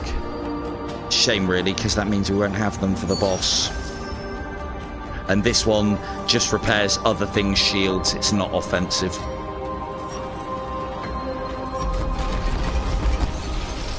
Now, the question you're asking, chat, is, did I lose all of that life on purpose because of this power-up? And the answer is... yes. So we're actually reducing all enemy damage now because we're below 50%, right? All part of the plan, yeah? And we could increase that, you know? So that's, you know, that's why I've reduced our whole strength to almost fucking dead. Yeah, it is. It is. It's much simpler than Battle Group VR, I'll tell you that, because you only have to control one ship.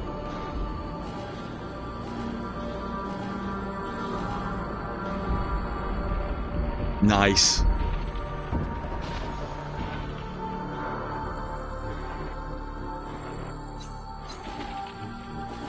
But yeah. So that didn't work out so great. That was a bit lucky. Right, let's... but again, that was a tough battle. The chain laser didn't actually help us there. What you want to do, fight all the enemies, then unleash the space amoebas. But yeah, we didn't do that. Right, good. We might need to sell something here so that we can get everything that we want. I will make some choices here as opposed to just thinking that I need everything. Do we have scrap for trade, Captain? This one, actually, the other thing I would say about this one as well, again, you know, you got to take 25% off of any price that I give because somebody's always got a code. Even if I haven't bought it and you're not getting it from me, someone's always got a quote. So it's always 25% off. One of the things that I've always thought about this game is at $14.99, when there was just one ship, the amount of content was on the line. Now that there's 3 ships in it, and they're still doing more to this game is the plan as well. There's a bit of a roadmap, I think. Yeah, the level of detail, the amount of in the game for the price that you pay at $14.99 is amazing right now, and then with that 25% off, even better. But again, no horse in the race. If you like this sort of thing, you'll like this, and it's a good price for what it is. Chance of instantly recharging our engines when depleted. 10% probability is A, garbage, and B, we don't want to have to rely on that to get us out of the ship because there's a very small chance of it happening. So I'm not taking that. Iron Will, reduce damage from enemy rockets and explosions. We don't get hit on this channel. What are you talking about? Daredevil engine. Now this one is the kind of double-edged sword that gets me killed. Increase collision damage received by 25%. Note how both times when we've almost died, it's been because of collision damage. Ship movement speed is increased though, which means that we're more likely to get out of the way of it. I know, chat, we're doing it, we're doing it. Don't worry. I got you. Because we want to see that failure. Now, what we will do... Oh, fuck. Maybe I shouldn't have done that. I don't want another space creature battle. 1, 2, 3, 4. It would be safer and more sensible for us to go around the outside. These elite battles are very difficult, and we're quite low life, and I can't heal. But that's not to say that one of these ones couldn't do us either. No, I think... The thing is, the elite battle is all well and good. We'll get something from that, but by doing all of these, we'll get more than enough resources to upgrade everything without adding any more choices. And this could be shit. This could be, like, nothing good for us. So we'll go for that one. So that means that we can now think about doing an upgrade. Let's get rid of... Which one do we not need? We don't need this. We want... Increasing our speed would be a great thing right now because getting out of the way of things that are trying to ram us would be brilliant. And I'll pump into that again next one. I like doing elite battles though. No, it's not the sensible choice. As I said, the more space creatures you encounter, the less of a good... Like, doing it once or twice, good. Doing it more than that, you run the risk of getting basically getting upgrades that you can't have. And we don't want to do that. We want all the upgrades. Hey, whoa, stop giving him shields, would you?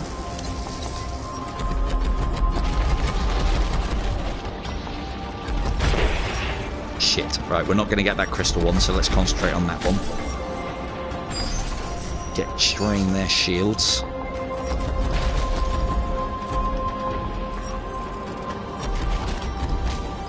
But yeah, this is a lot less... It's a lot less complex than Battle Group, and the other one that I played that's like Battle Group as well, which is, again, a lot less everything's a lot less complex than Battle Group. And this is me talking, I might add as well. Starlight Eternal. The other thing I will say as well is if you are a Starlight Eternal fan, this is a little bit more kickbacky than Starlight Eternal, I find. Which is really good. It's a really good game.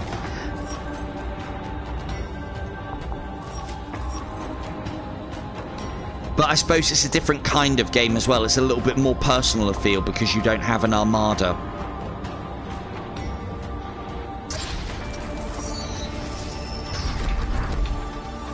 risky. Let's just wait for the laser to recharge. You gonna come into gun range? Yes, you are, you idiot. Note how he got turned around. That was a combination of my meteor blaster and the explosions. The 3% chance of an explosion happening on deck. Really good ability on blasters, especially if you can get the percentage up to 10%, and if you can get that probability drive. Zap, zap, zap. None of these have got anything in for us, so I don't know why I'm even doing that. Right, I think we've got enough for another one. Yes, we have. We're going. We don't want a mystery event. We've rode our luck already on those. I try and stay away from them because you can't predict them, can you? Let us push into 20%'s enough. Let us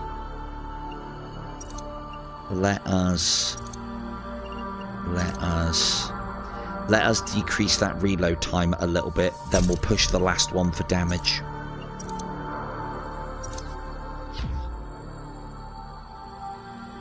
And I always try and explain my choices on these as well, because I've learned a lot about this game, and there's things that I would make choices of that wouldn't become apparent. But it also gives you an idea that I'm supposed to kind of, I was going to say inner turmoil, inner workings of the mind. Probably not a great idea. This has not worked out well for us, if I'm honest. That's a lot of ships, and we have not got the health for that. Run away. Laser doing God's work there, though, for us. Lots of damage across lots of different ships. Always good. Change targets. Yeah, diminishing returns on that chain laser. Chain laser, top level, really good on this level because you can find yourself getting absolutely swarmed. And although the laser, its damage as it splits to other targets decreases, it's still good damage. Stop healing, stop it now.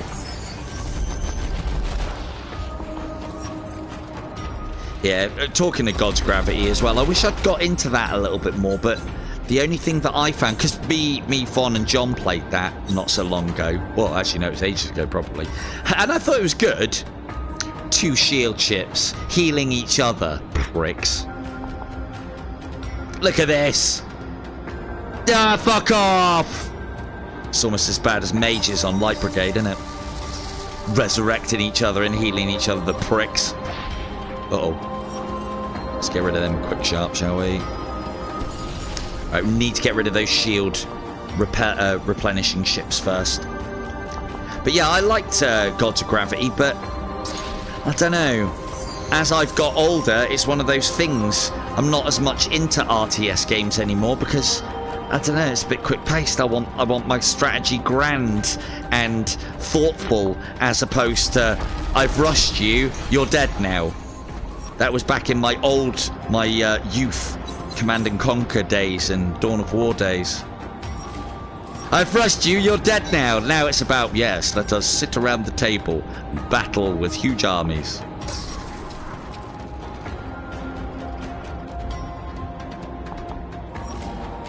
Yeah, I am old now, Fawn. I mean, still playing silly video games, you know.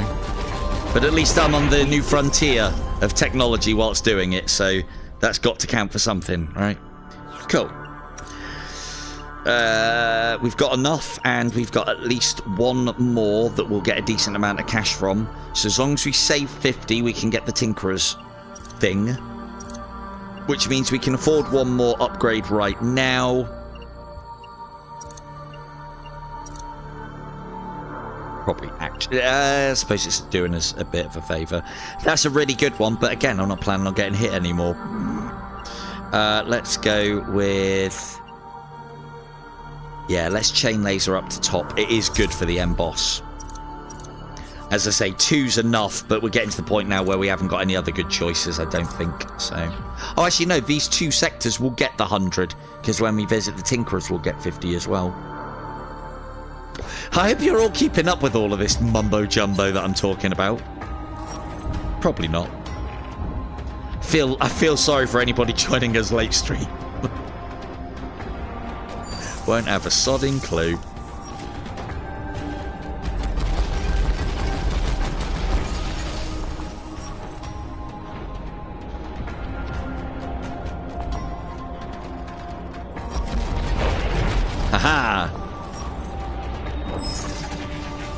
Quit hitting each other.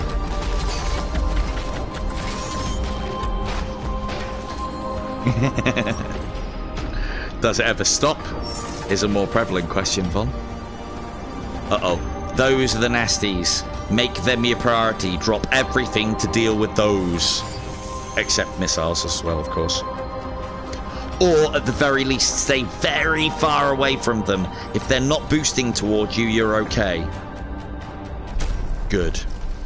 And if, like, these enemies are scary enough that even though lasers takes, or can in the early stages, or if you haven't powered them up, lasers can take days to take them down, it's worth it. It's worth doing. You know, that health bar's going down real slow. Another barrage on that from full, and it'll be dead, though. And it's worth doing, because then, well, yeah, probably two. It's worth doing, because then when we don't run the risk of imminent death.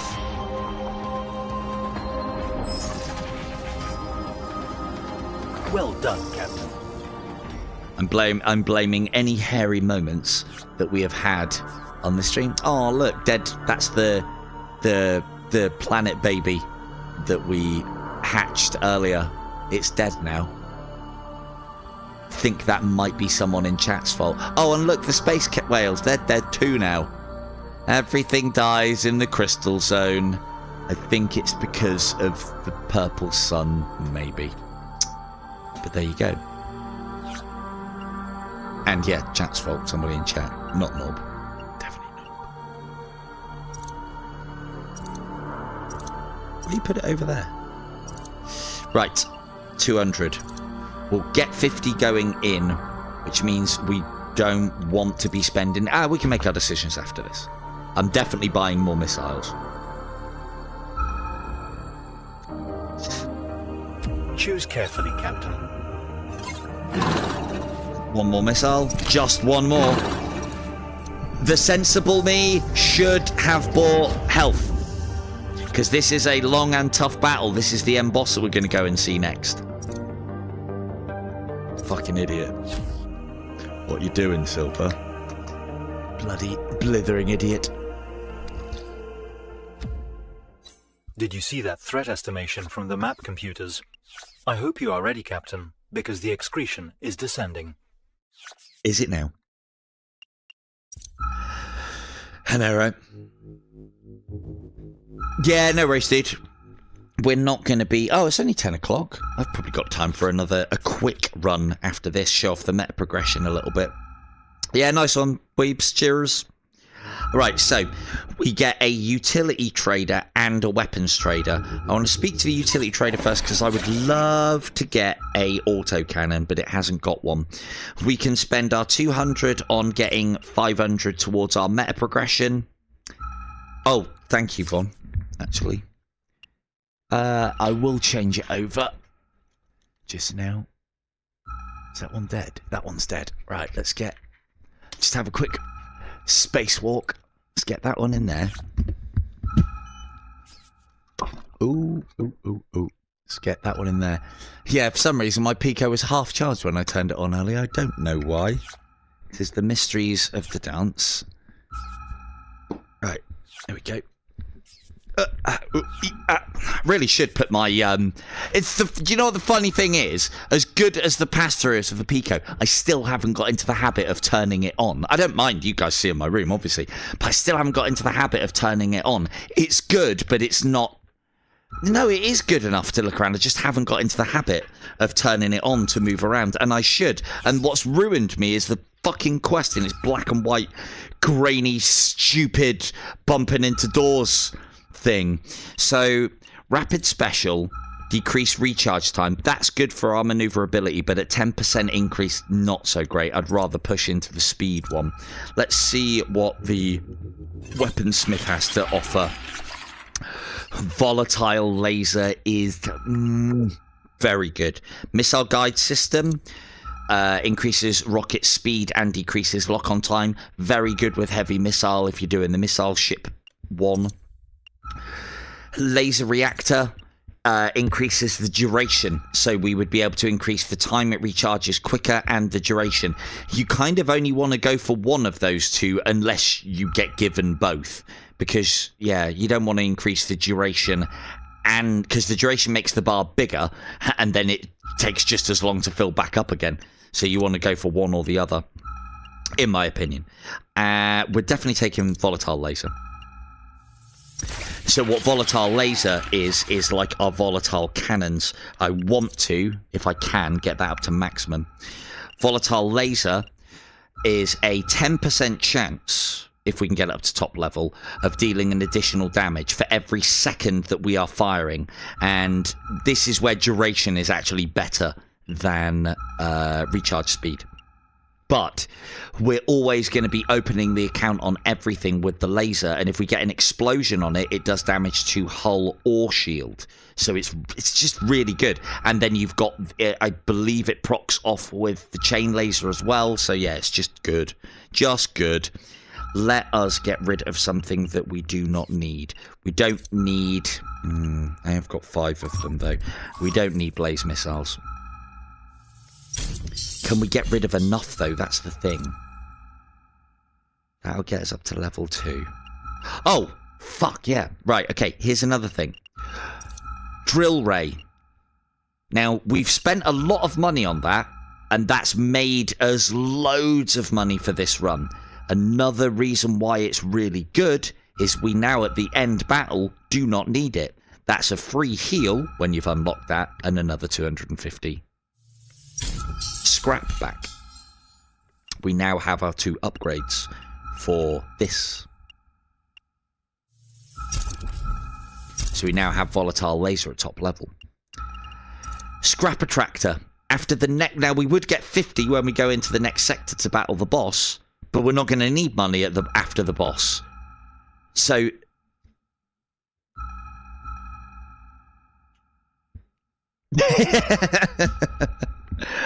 you should know better than that by now, Indy. Hello, mate. How you doing? You need to get on Dungeons of Eternity with me, mate. I would love taking you through that game. Grease you up and everything. So, scrap attractor. Again, we have made a lot of money out of this. It cost us 400 to upgrade. We've made at least that back, and then probably a third to maybe half again. And then we're going to sell it for another 250 at the end. This is why scrap attractor, especially if you can get it early, is really good. If you do get it late, it's still worth taking. Just don't upgrade it, because you'll probably upgrade it for more than you'll get back. So we'll get rid of that one as well. Gives us another 200 to spend. What could we do? We could... So we've got that to top level. Hull piercer is good with lasers. Let's just make sure there isn't anything better. Freeze will stop things closing in on us. So let's go on that as well, I think. Kind of regretting getting rid of that other one that was on there. But never mind, because it only got us 50 back and it was quite useful. Yeah, oh yeah. Yeah, you have got a quest too, haven't you? You've got a quest. I've seen it.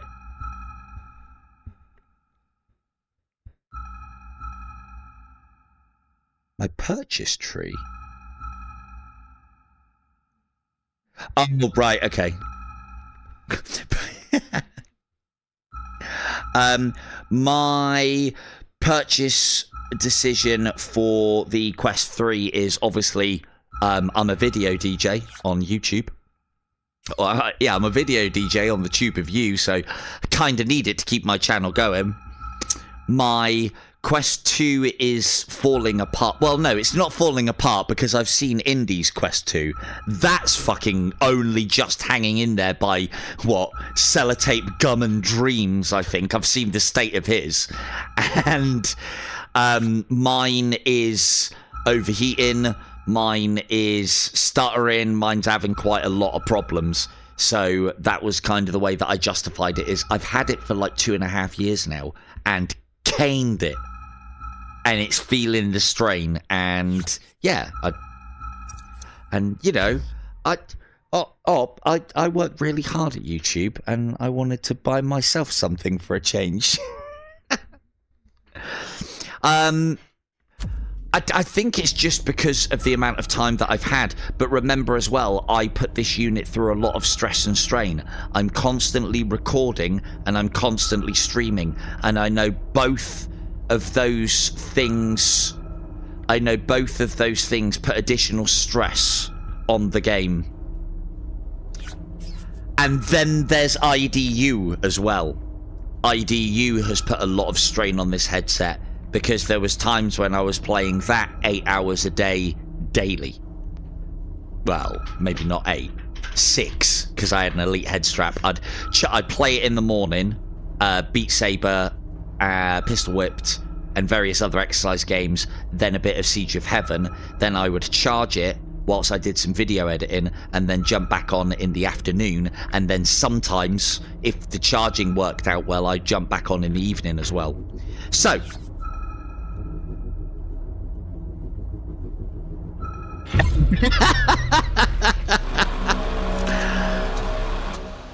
tell you what, he's not wrong.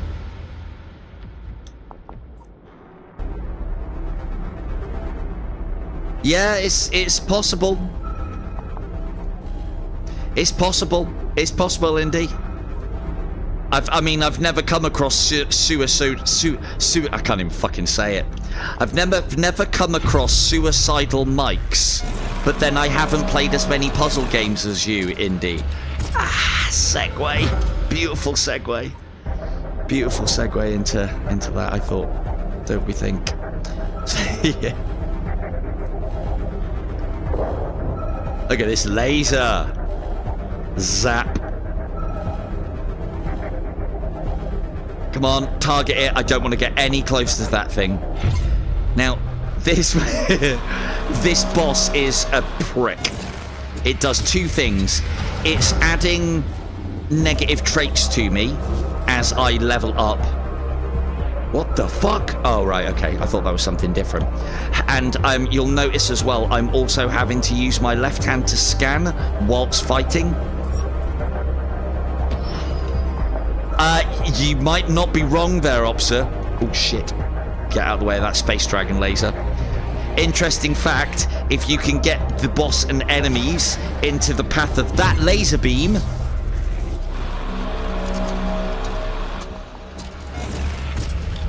then you can damage them, which is very cool. There's our end boss. Let's get some missiles off and start dealing with the crowd first, so we don't get swarmed. Look at all these missiles coming in, but thankfully, Chain Laser has our back. Core is exposed. Ooh, fuck. That was close. Didn't see that coming then. Ugh. Need to get some of these enemies dead before we move in for the kill on the boss. And come away from that, please.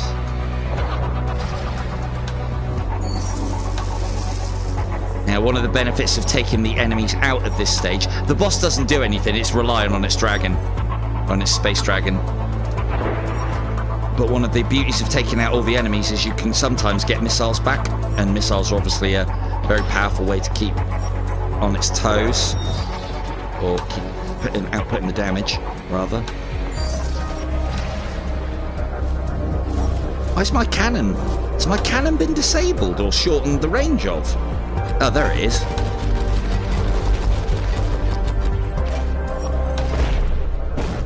That game complete. Now, here is a mark of, in my opinion... Final sector cleared. Oh, top tip. When you have cleared the game, grab that quickly. It does disappear. That's an extra bonus of meta progression, 200. If you're looking at the menus, or done, and proceed to the next thing, you can miss that. So, it doesn't normally disappear, but one of these, Radiation Leak, is a trait that has been given to us by the angel, as we've just discussed. Makes all makes all Fuck me. How long has it been? It's only been 2 hours. I must be really using my brain tonight. Makes all dropped loot disappear after 3 seconds. This is why I'm in the habit of picking loot up as it appears. That way this becomes a mild inconvenience as opposed to something I must get rid of. And then the other ones that we had, decrease maximum shields by 50, so that was very touch and go. And then this one is more of a one that hinders you in the campaign, hides map sector types at random, so you can't make as informed the decisions as I like to make.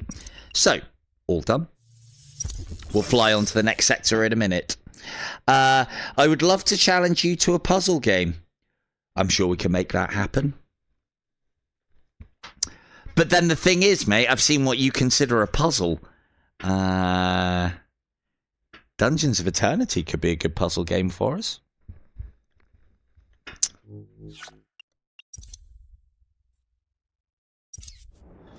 I don't know about that, Indy, because I'd have no way of governing who on chat is looking at Google for you. You need to make sure that your thought police are on standby. What's his name? Zen. Can't remember the rest of it. I know Zen, but... Right, so. Here is our end boss.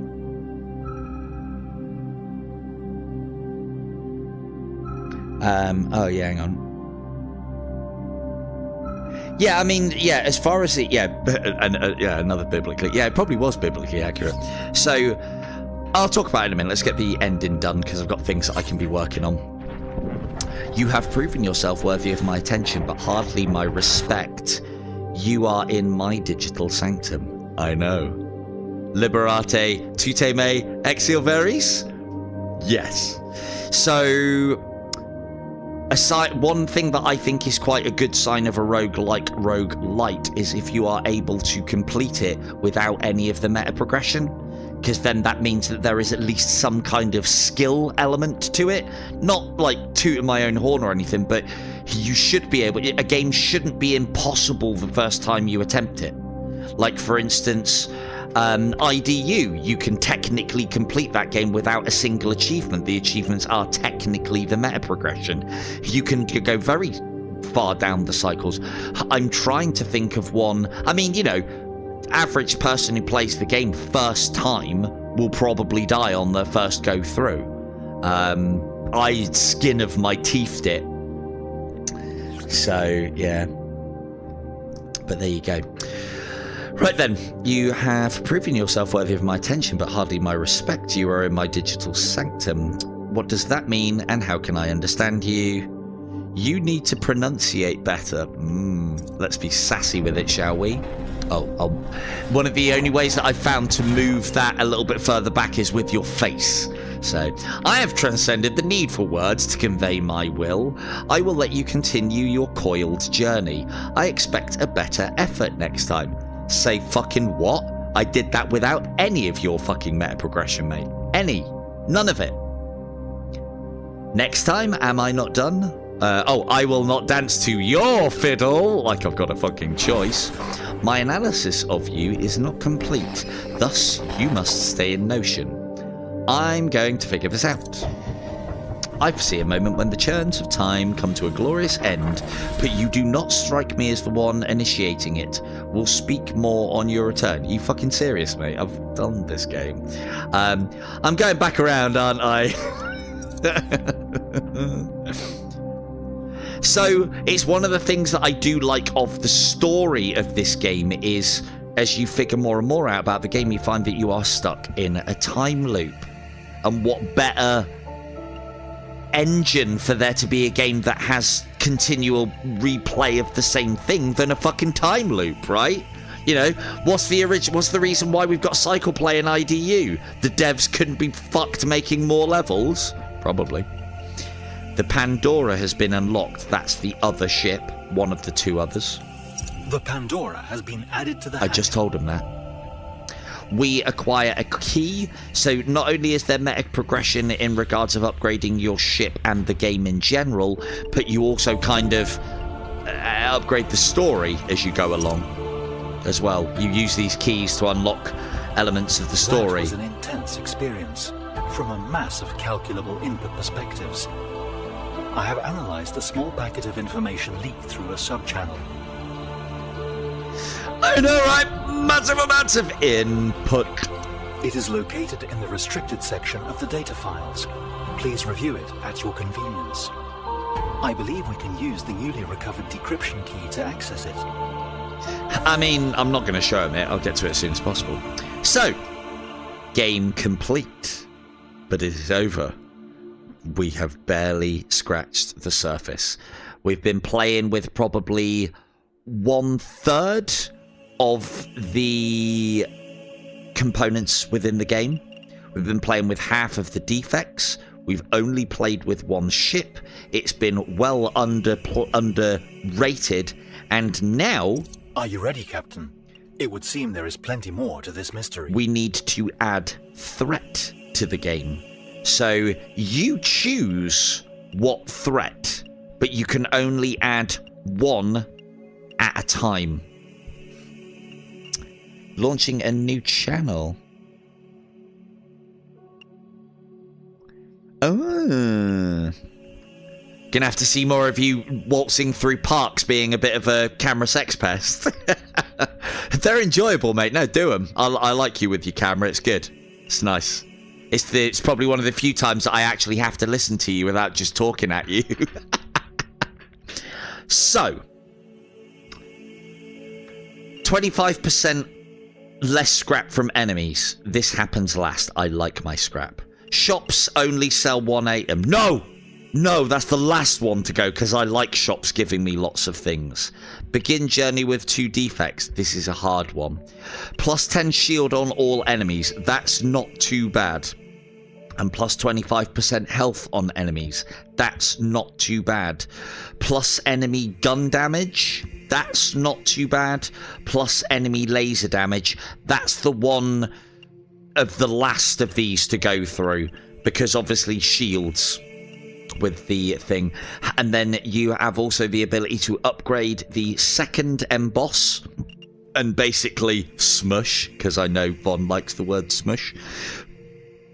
Smush the laser and the shot variant of the Chimera together. And that's the Crystal Guardian. Or battle 5 Chimera. This is the first boss, satellites. That 5, so it basically means 5 of the 6 or 7 modules on the first M-boss. This one is hard. You need to know what you're doing and you need to be powerful to get past that. Let me just use my face to push the menu away. So let's have a look at the other ship. So this is our standard ship. Shield, hull, decent speed, blasters, standard range, laser, increased range, standard damage, missiles, very long range, decent, well, quite decent damage, and your special is a temporary, I do smush magic, temporary speed boost. The Pandora, on the other hand, a lot less shields, a little less hull, more speed and maneuverable, parasite blasters that replenish your small shield. Bear in mind you can increase this. A surge laser, which doubles damage to targets nearby, but its range is only as good as your blasters. Swarm missile, loads of them but low damage, and then meteor thrust. This is the part that I don't like. You're supposed to ram things with this, but it hurts you. But you can get your shields back using the blasters, but it still hurts you. So, and then the last one, the Iris, we haven't got unlocked yet. Oh, the surge. Yeah, this is, yeah. You are a bit of a Pandora's box, aren't you, Indy? So, the Surge laser, because he's actually called Surge, people. Call him Surge. Call him Surge. Call him Surge. So, that's from Sharp if you don't know. But anyway, so, the Iris is my favourite. This has a, like a blink drive kind of similar to the Discovery in Star Trek, which I'm not a fan of the Discovery series, but kind of similar in that you do little blink teleports. When you do the blink teleports, you leave a mine behind, very similar to one of the enemies that we had to fight. And you can do up to 5 of those blinks when you've got this fully upgraded. It has a very low range laser that has the chain effect on it automatically, and it has a very long range sniper cannon for its blasters that's very powerful. It's a really cool way to play the game. This plays a lot different to this, which plays a lot different to this. This is standard, this is one extreme, this is another extreme.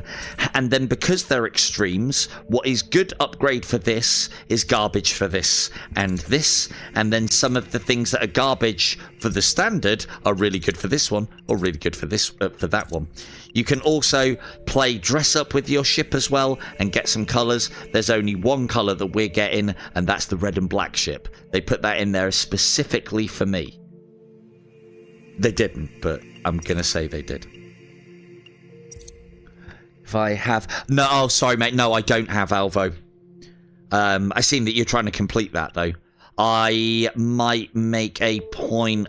Wait until the Quest 3 comes out, and then I'll have a look. Because if that one's got upgraded graphics, it is one that I want to take a look at. So you've got all of these bits and pieces. So this gives you an idea. 1, 2, 3, 4, 5, 6, 7, 8. Oh, 7, 8, 9, 10, 11, 12, 13, 14. 15 components that we haven't seen. 3 that we haven't taken. Oh, no, more than that. 16, 17, 18, 19, 20, 21, 22, 23, 24, 25, 26, 27, 28, 29, 30. So yeah, we've only played with about 1/3, maybe a quarter of the utilities that are within this game. We've only seen some of the defects. We still haven't seen all of the enemies, we haven't seen all of the space creatures, we haven't seen all the parts of the bosses, and there's also restricted information that we can unlock and then follow the story. But we're not going to do that. We're just going to do another run after we've done some meta progression. So my advice would be, as far as meta progression is concerned, I'll have to remind myself as I go, don't look... Do I plan on playing? Yeah, I'm going to be playing Dungeons of Eternity all the fucking time, mate. I can't see that game getting boring if I'm playing it with you lot, or just anyone, and even by myself. And I want to be doing a lot of coverage of that game. I'll tell you now. Onyx. I want to make a home of Dungeons of Eternity, like I did with In Death Unchained. You may be seeing the last of me doing regular IDU streams because of Dungeons of Eternity, and that's a good thing, because quite frankly, Super Bright have never done anything for me. Beanie has always sorted me out, and although he's part of it, I've only ever had like 1 game code out of them. As I've told you guys before, I asked Super Bright for codes so that I could give them away on the giveaway live stream when I first started the idea. They turned around and said no, motherfuckers. So yeah, I've got no horse in the race of IDU. I never really did, other than, you know, that's what I was fairly good at and could teach. And yeah, Dungeons of Eternity has my interest. The developers have my ear. And I really want to help that game out and support it. So... But I would also like something out of it, so I'm kind of holding out a little bit. Anyway, so we have 2 trees to go down, as far as research is concerned, that affect the whole game. And then we have 1 specific tree for each ship. Now, we'll probably play the Aurora again, because you want to get some upgrades for the Pandora before you start playing that. But we will try and vary it. So we'll unlock the thing that increases blast range. So this is a new component now added to the game. You have to get that to open the other ones up. Autocannon. Autocannon is fucking win for me when you get it. You'll see why if I get it. And then we want to push increased cash gained when recycling by 10%. That's good. And also repairs when recycling by 10%. That is also good. We'll get both of those. Now, those are good. Traders will discount one random item by 20%. We like that. I want to get that to top. And there's also another one here as well, which is on the other tree, I think.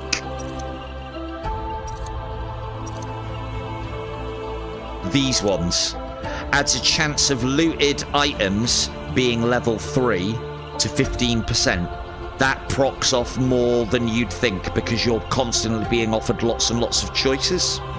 It's just looted ones found. But then you can also get another one that gives you up to a 30% chance of them being level 2. So if you start going into these, you can start getting level 2 and 3 components being given to you. And that's fucking great. Black hole missiles are not bad. Can we get that? Now, there's not much point going after these until you can level 3 them, because the percentage chances are shit. We don't need the repairs, so I'd rather get more scrap for trading in. But it looks like it's one of the other ones that we can afford. Can we get anything more from this line? Start each journey with 50 scrap. That's quite cheap. Or traders will discount one random item by 40%. When you get this to 60%, that then means that the item that a trader randomly discounts, you can sell back for more than you pay for it. So that's a really good one to go after. So we'll start pushing into that. And then increase ship movement speed by 100% whilst outside of combat. Some of these are also for convenience, like increase all damage to asteroids, auto collecting when combat's done, and other ones that we basically don't need. We're now out of meta progression. Now it's time for just one more game. Now, the other thing to note as well is if you complete a sector and go into the next one and then use the menu to leave the game, you can pick up things from that point. So this basically saves your progress wherever you do, whatever you do. It also kind of means you can cheese the game. If you die, you can quickly quit out and come back in again. But dying's part of the lesson in this game. It really is. But yeah, also Onyx as well. Sorry, I went off on a bit of a tirade there whilst I was doing all the researchy things. I'm really excited, and you all should be as well. The thing is, Super Bright, quite frankly, have dropped the ball, and they've now missed the boat. Dungeons is what we need. I'm going to be throwing all of my playtime testing with them. I'm going to be throwing all of my bug hunting for them. I'm planning on doing a lot with that game. And seeing... hey, look, if I don't have a set of armor in that game within the next 6 months, I'll have done something really wrong. Silver Tongue Devil armor. Plus 3 to talkativeness for each part donned. Don all parts. You don't even need to breathe anymore whilst talking. These are special abilities that everyone can benefit from. So, we are going to go for increased shield as the threat because, again, we're going to rely quite heavily on our lasers for this one.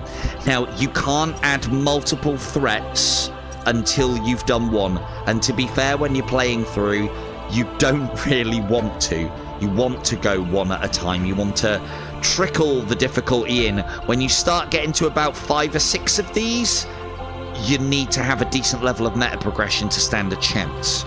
I recommend this one. I recommend one of those first. And I think it's that one because 10 shields is fuck all. Especially if you're relying on lasers.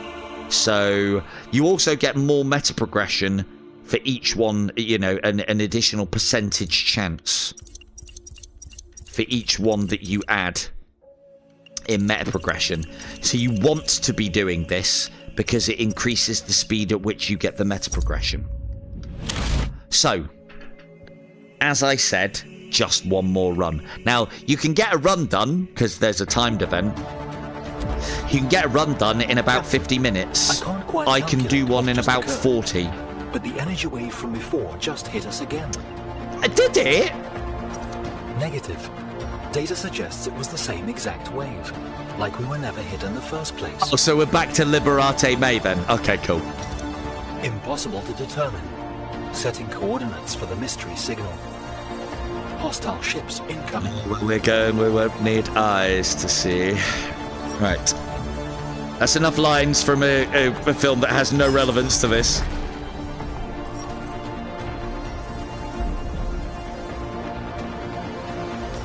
So yeah, 10 shields onto an enemy that doesn't have shields already is nothing, as you'll see from some of the enemies later. 10 shields even onto enemies that do have shields, especially at this early stage, is barely noticeable. So it's what I would recommend, because it doesn't add too much more to the challenge. Because we don't want to make it harder if we don't have to now, people. Come on. Come on. Oh, talking of that tagline, does anybody know who PSVR Frank is? I'm hoping that now PSVR 2 has came out that he was going to start doing more. I love PSVR Frank. He's awesome. Right. Shield Catalyst. Chance of restoring ship shield by 50% if depleted. The fact that that is once per sector makes it not very good for the vampiric blaster, but it's not too bad because you are constantly at the risk of losing and restoring your shield. So if it does proc off once, happy days. But that's not so great a one. And then iron will reduce damage from enemy explosions. Yeah, whatever, we'll take that instead.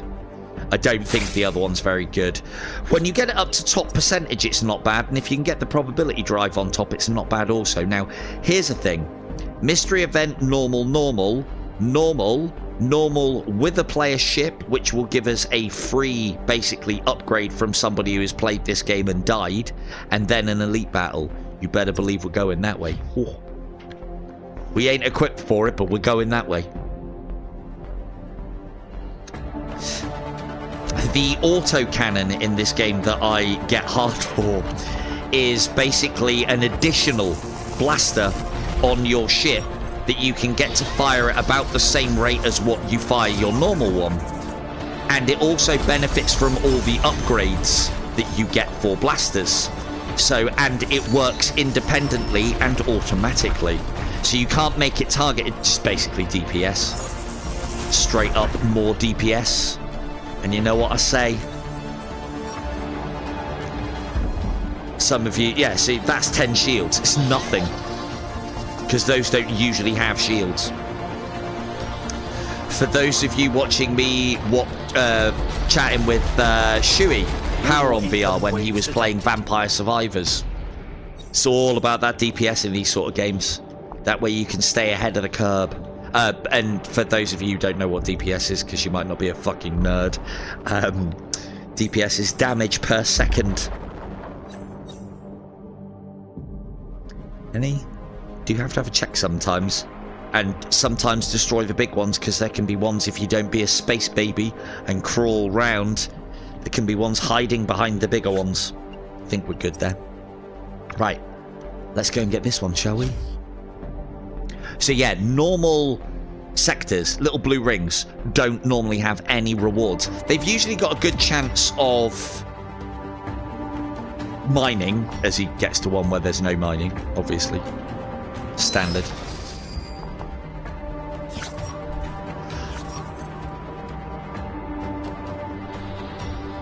So yeah, we have got some new things unlocked, and I'll try and take some different things. I'm going to be pushing for the autocannon because the autocannon's amazing, and I'll show you why. But yeah, if you can't get the autocannon in this game until you've done at least one run, I'd recommend it be one of the first things if you're playing this game that you unlock, because it's just broken.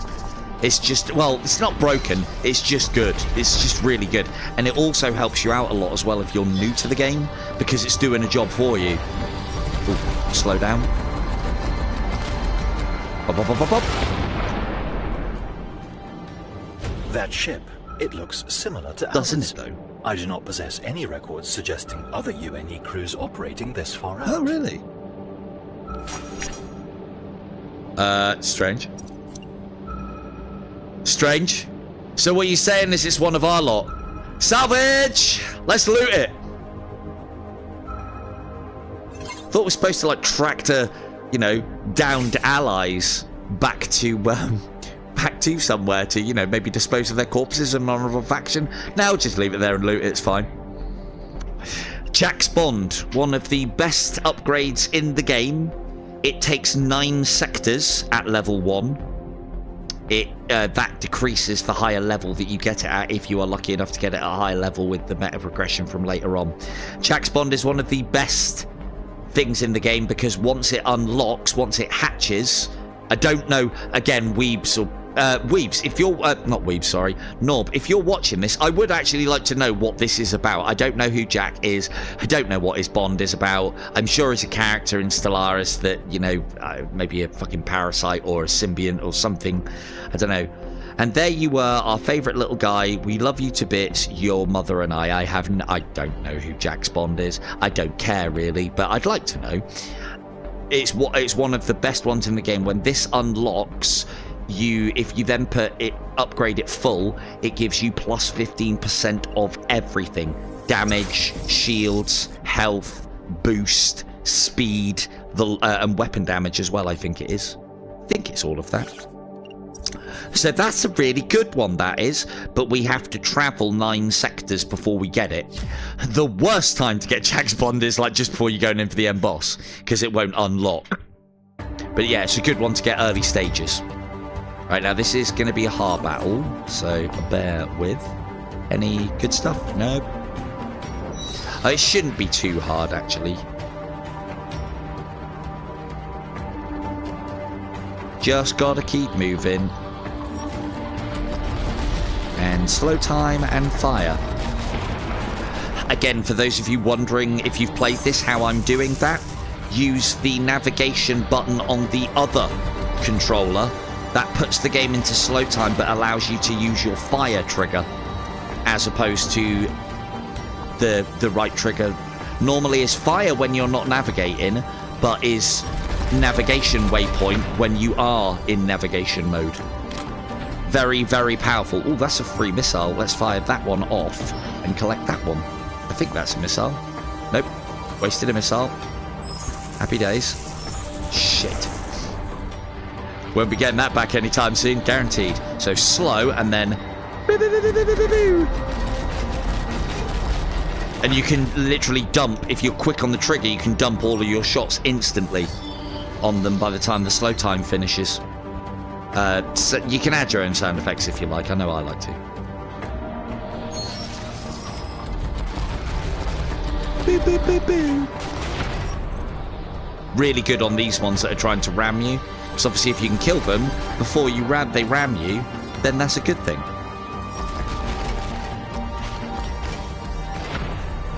So yeah, like, so as I was saying with the whole... Oh, we got our missile back. This is a turn up. Right, if this is a carrier model, which I believe that is, it's getting both missiles. I don't want to have to tango with that. I want it dead now. I want it dead yesterday. Because that fighter support can fucking destroy... The fuck? That fighter support can fucking destroy you. Because it just gets worse and worse and whittles you down. So I will waste both missiles on that. Especially in the early doors when I haven't got much in the ways of equipment to get it dealt with. Because I've been killed by that thing loads of times. Excellent. New components. Salvage expertise. Increase salvage gain from enemies by 10, 20 and up to 30%.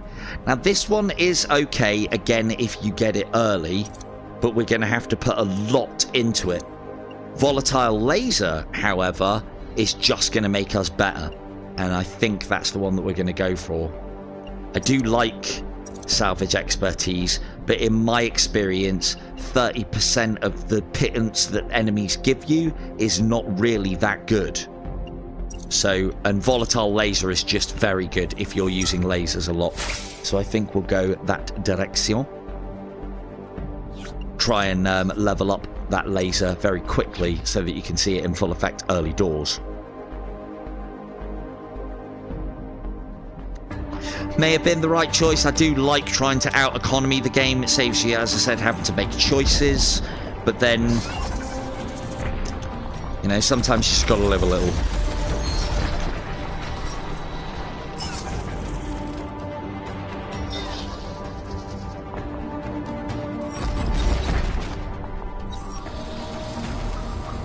With these as well, the key to dodging them is to fly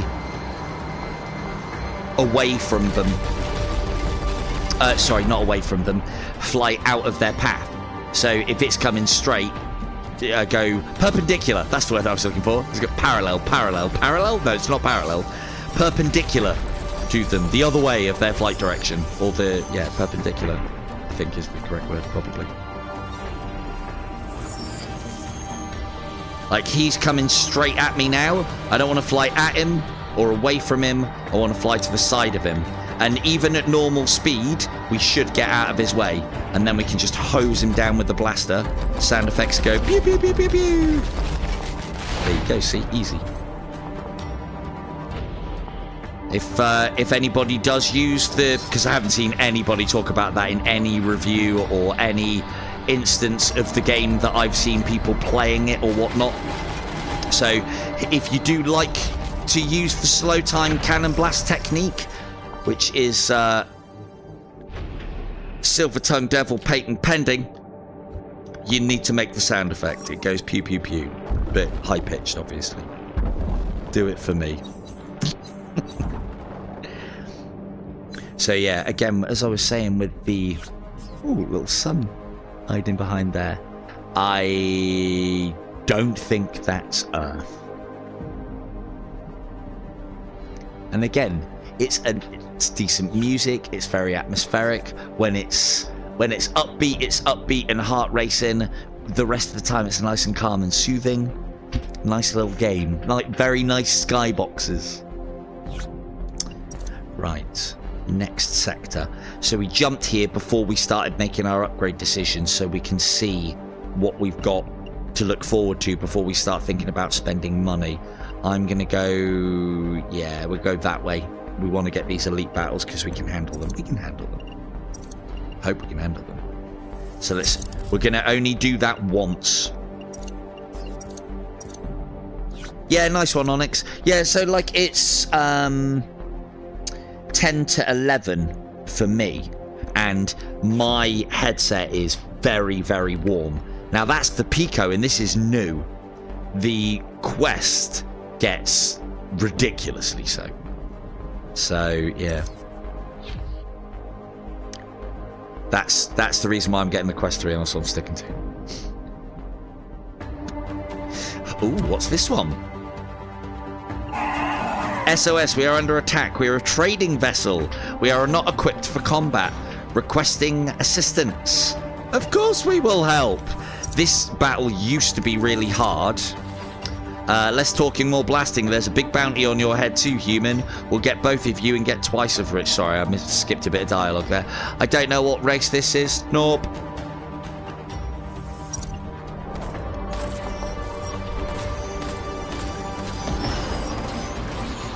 Gotta get those missiles. I think they're the priority. Otherwise, that ship could go down very fast. I don't think the fighter support will kill it quickly, because they're... Oh no, they are lasers. Just got to get it all. There was a time... It looks like they've corrected it now. There was a time when this battle was ridiculous, like almost impossible to save the trader unless you were ridiculously powerful, and now not so bad. I won't say that too soon though, because there's still a lot of enemies coming.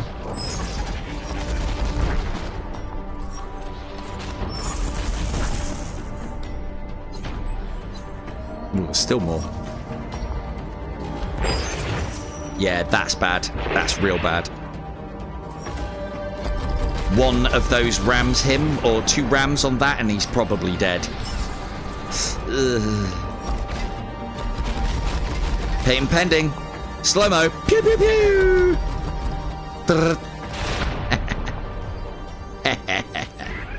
Thank you for assistance. Yeah, sorry about the repair bill though, mate.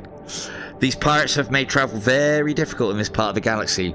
Here is your reward, and then we get a choice. A weapon upgrade or a utility upgrade. There's only one utility upgrade that I always want, and I think that's the autocannon, because I think it's a utility. There's lots of weapon upgrades that I want. There's lots of bad decisions on the utility, not so many bad decisions on weaponry. Yeah, that'll do us. That's a good one. That's a spicy meatball. Right. Of course, it's as far away as fucking possible. Right. The other thing I will say as well, I'm showing off this game and singing its praises. This is another one published by Fast Travel Games, who I've tried to get in touch with multiple times. I've done loads of coverage for Fast Travel Games. They don't even respond to my emails, so fuck them. At least the guys at Dungeons of Eternity talk to me. Make me feel so alone. Right, so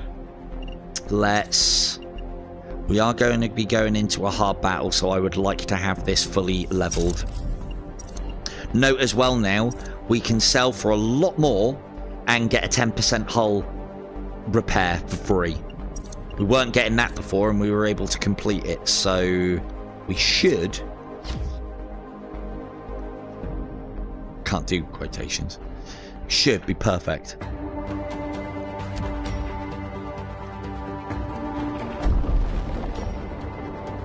Now, that is going to be a bad boy. Let's get a missile on him. It's not too bad, actually. You can probably see the explosions going off on deck there, and how quickly that absolutely wrecked him. That's the laser doing its work.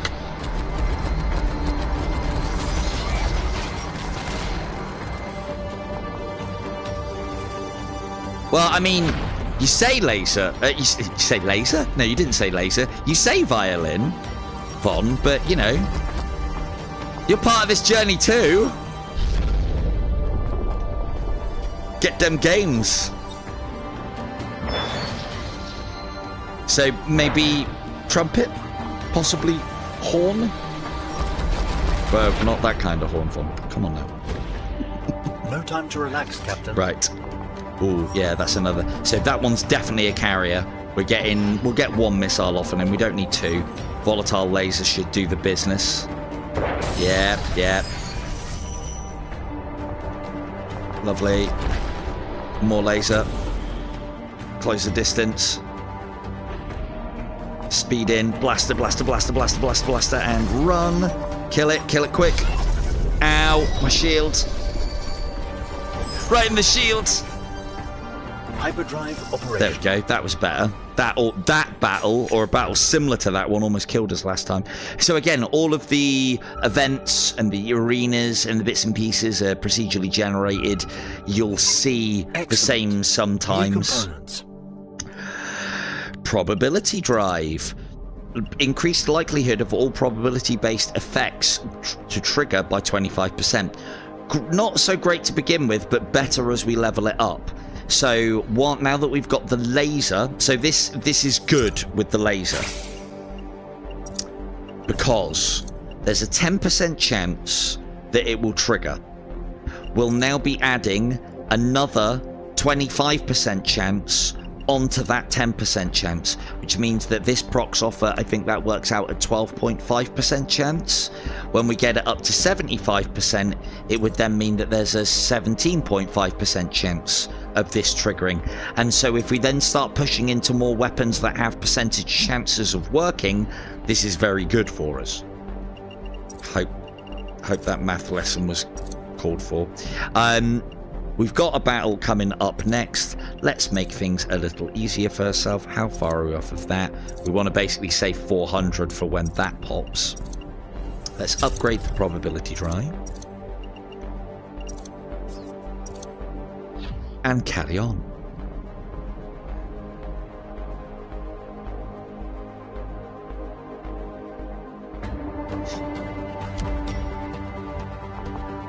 Anything for me? Yeah.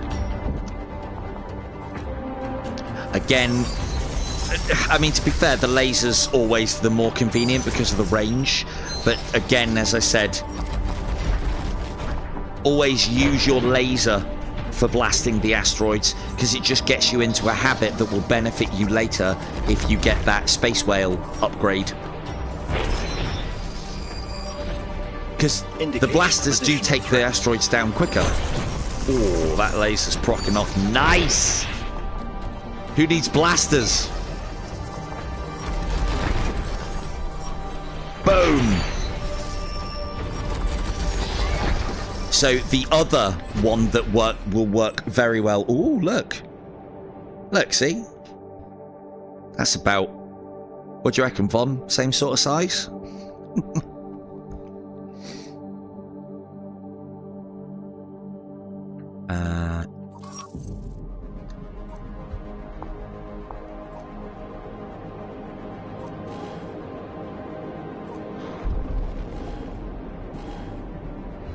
So yeah, keep an eye out for those.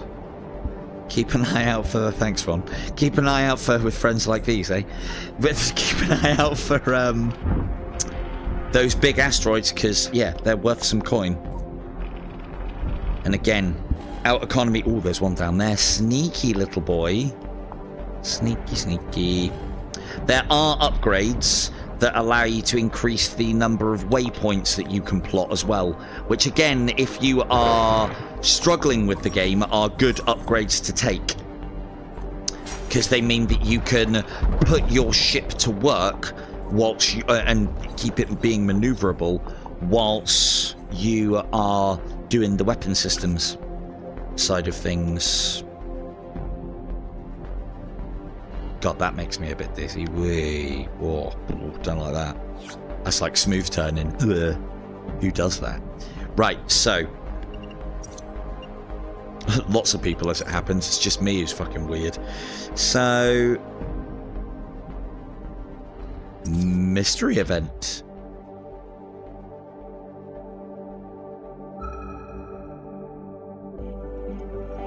Right, this one we go on an expedition. Ooh, big asteroid. Head comparison check. Yep, that's one of them.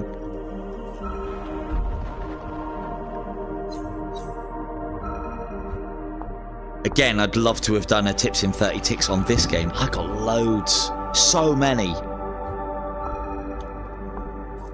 Never got anything back from the devs. Same ones who did Guardians as well. And like, that's part of the well, no, that's a lie. I haven't played Guardians because I haven't had time to play Guardians, but we will be playing Guardians one. But Dungeons of Eternity though. Ugh. But yeah, I would have put more effort into putting more time into Guardians again if the devs had got back to me, because then not only is it a good game to play, but it's worth my time investing and finding stuff out about it, because yeah, be getting something back out for myself and you guys out of it. Hey, Black Market, this is a good one. I'm listening. I recently came into possession of some exotic gear, and just for you, I have the best bargain this side of the galaxy. Ah, a talker, eh? Salesman, is it? I'll have the larger crate, or I'll have one of the small boxes. I always go for the larger crate. I think it is the smaller crate is just a level 1 reward. I think, excuse me, the larger crate is a better level reward, but a better level component or upgrade, or whatever you call it, component they are called, and a defect. Oh, here we go. What is it even? So we get 2 level 1s. Things added to our ship, plus a defect. They're garbage. System overload. I think that's one of the bad ones, chat. Fuck. Fuck! Sector explored. How why must I gamble? Damages ship every time a new component is equipped. But I like equipping newer components. Well, thing is, we can get rid of that. 10% isn't too bad, seeing as we can sell them to get that back. But still. Oh, there you go. Right, so we're straight onto the tinker. Oh, we ain't got the money. Fuck. Oh, I got the money because we bought This is good news, some of Captain. the fucking black One of the market. tinkerers is bound to have what we I hate having to make decisions. Fuck decisions. Right, okay, so we're now going to sell one of these 2 shitty upgrades that we got so we can get enough money to get rid of the defect. So we're like, yeah, in the hole on this deal. Fucking Lando Calrissian, this deal's getting worse all the time. Explosion damage we shouldn't be taking if we're playing properly. Hunter's Mark can be useful because there's more than I think some of the enemy ships in the game, some of the crystalline entity things are considered creatures by the game. Yeah, I know, right? So anyway, we're gonna repair. Actually no, we do need to repair, so it's kind of necessary. That then gives us enough to speak to the Tinkerer that allows us to get rid of the defect. So what we miss out on there is getting an additional rocket.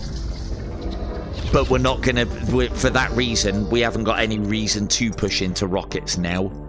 So, right, Chimera time. 2's enough, and we'll get some more. We'll get some more. More powerful weaponry is better than missiles because you always have your weaponry. You don't always have your missiles. That's one of the ones that we need to take out fast. The ones that are splayed out, as I remember, are the ones that you want to take out fast. Yeah, these mine ones are, these are all bad. These are all bad. So we need to take out one quick, sharp. Get out of my face, asteroid! Right, next would be the ship one, because that one can swarm us with ships. That's the wrong one! The rocket one is nasty, though! Yeah, I think the rocket one's the one to go after next. I hate the rockets in this. Especially when, if I had chain laser, I would go after the other one, but we do not. And slow time and dump shots into that. Not the... Oh, God. 3?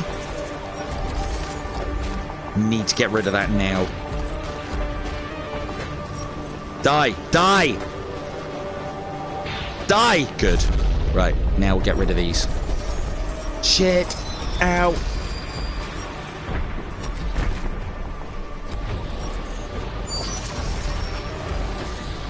God, I'm not gonna have a chance to fucking...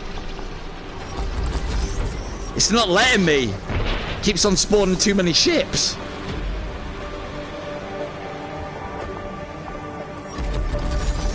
Stay away from its ships and concentrate on this. Oh, fuck my life. Okay, we made a bad call, Ripley.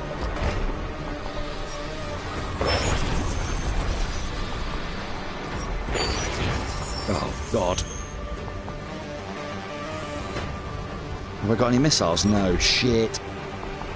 Okay, at least they're doing laser damage now and not...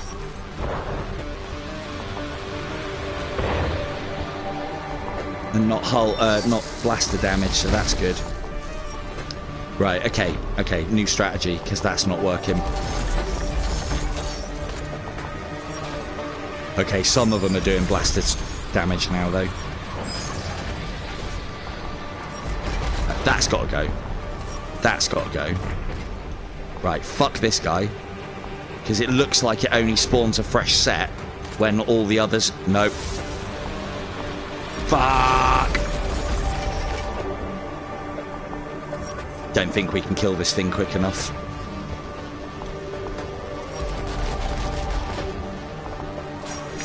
Yep, bad call. Bad call.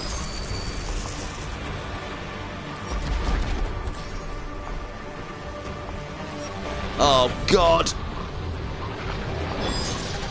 Let this be a lesson to you, chat. Come on. Still might die here, because it's still all of its armada's alive. Right, I've never left the ship module till last. That becomes the priority. Whew. Bloody hell, I'm sweating here, and not just because of the heat of the fucking headset.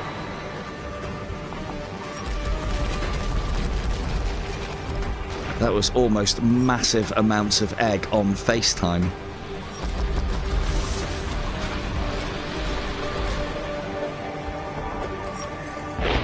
I wonder if that's changed. Because again, I haven't played this since the last little update that they did, and they're constantly doing bits and pieces. There you go. Not so tough without any... I know, right? That's what I said. That asteroid is not big enough to be a big one. But there is a cheeky little one over there, look. Well, we got most of our hull strength back, so that's good.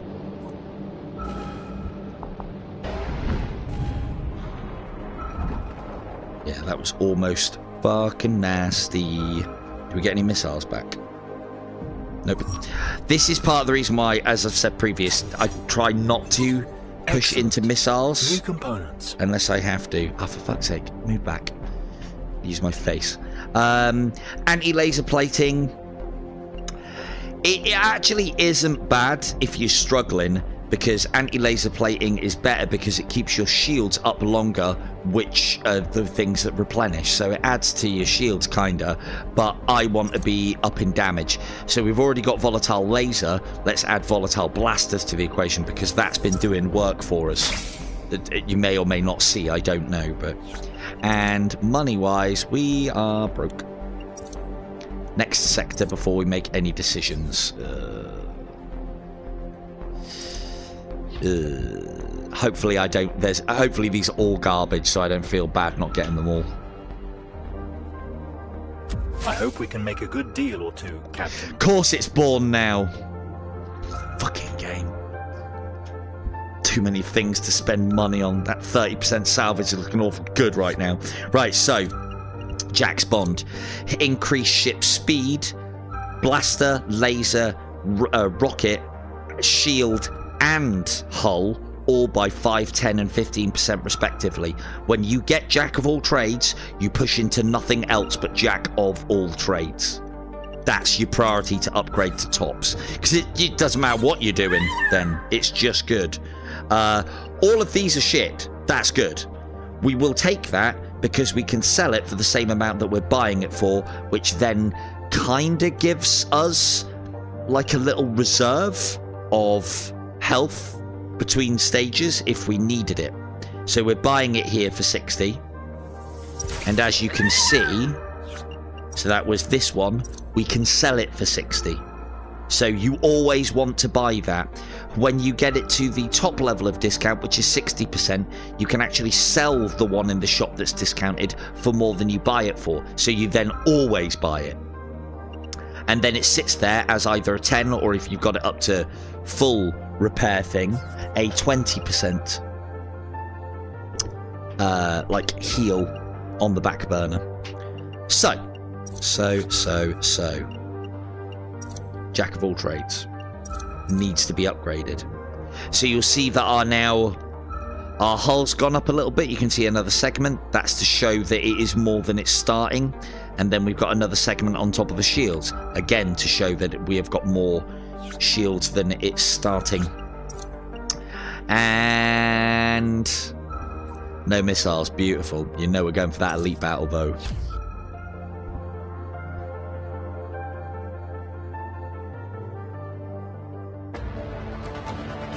This is going to be tough, but we're tough. Yeah, that's debatable, Veer. That really is debatable. Although that laser's fucking putting in work. Look at that shit. Although we want to keep our distance from this, and it will spawn others. Because if you get close to that, it's got a hell of a laser on it. So we just kind of have to put up with its missiles at long range. And you have to be very, in these elite battles, you have to be very wary of the reinforcements that pour in, because they'll get you.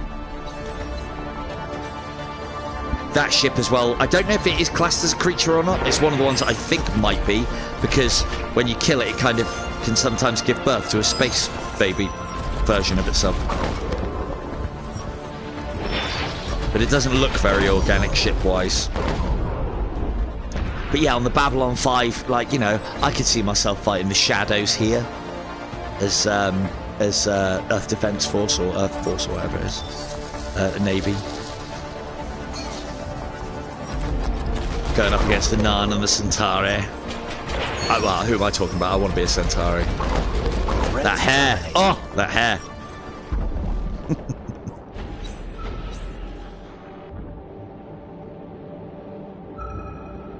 I do wonder who has the Babylon 5 license and whether you could actually get hold of that. I mean, it probably wouldn't be beneficial to a game, but, you know. I'd like that. I'd love a Babylon 5 game. I know there's been like loads of mods done for various space battle games for Babylon. Well, say lots. I think there was one done for Homeworld. The choice is yours. Ooh, we're being offered that again. Filled with regret, should have taken it. Hull Repairer. Repairs hull to a minimum threshold upon entering new sectors.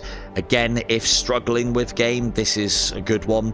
It's also a very good one for the Pandora, Surge's ship, because, yeah, you're regularly losing shield, and although you've got a lot of hull, at least you'll always have just under half. Now that we're being offered it and the other thing isn't so good, we will take this. But I'm still pouring all my resources into this.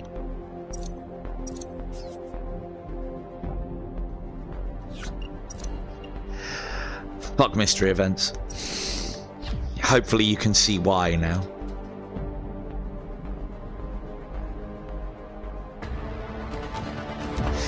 Oh, well...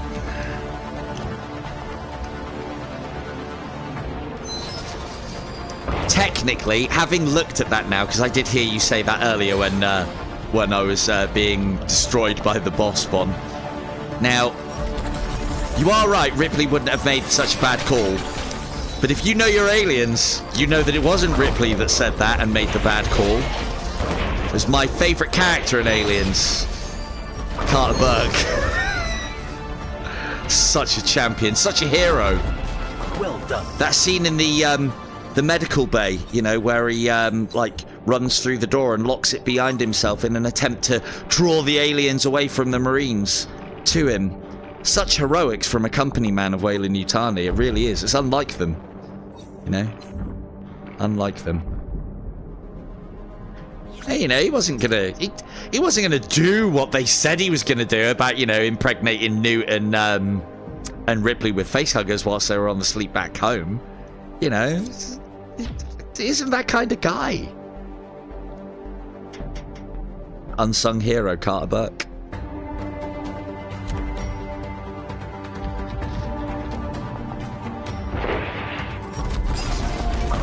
And if you've seen, if you've believed that, if you've then seen the one of the deleted scenes where Ripley finds Carter Burke on her way to the Queen, you'll know that then Ripley's technically the villain. She just leaves him.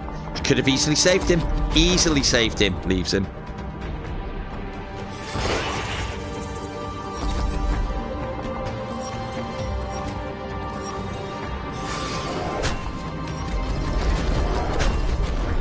What this ship is doing now is what the other ship of the game has the ability to do. It fires really cool looking homing blue orb mines, like energy balls. They're really good. They're very powerful. They don't travel very far though, but if you're good with the teleports, they're very good. Right, where are we there? 200. Got at least one more. We don't know what's coming up next. We're not going to need to power up for anything next, so we should be okay.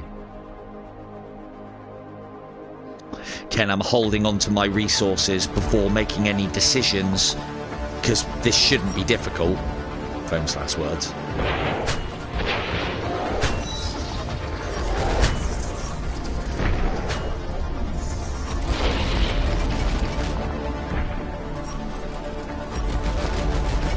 And so because it shouldn't be too difficult, we should be able to get away with what we've got, which then means that we can hold on to our resources and be our best purchasing self in the next of the sector. Warhammer 40k with this. Oh, why didn't I thought of that? Amazing. We did it, Captain. Warhammer 40k with this system.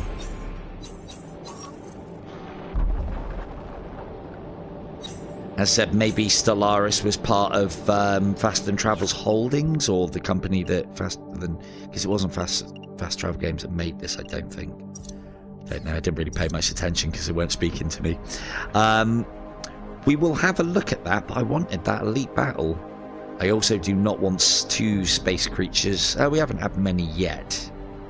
Now, let's have a look at the weapon trader.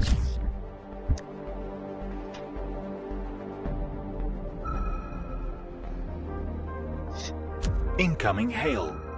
That ship wants to trade goods, Captain. Good. Laser sequencer, 40% off. Increases damage, and it actually increases the beam size as well, which is probably detrimental. And it's not just this as well, it's all laser weaponry. I don't think you can get any additional laser weaponry. I don't think the little baby dragon that you can get has lasers, but I don't think those work with it. Meteor blaster good. Blaster reactor maximum ammunition is good. Yeah, I think we'll get both of these because they're both good. And one day, one fucking day, we'll have enough money to put into that Jax Bond and get it up a level. Again, we don't need it right away, but it does allow us to power creep a little bit later on. We'll get it.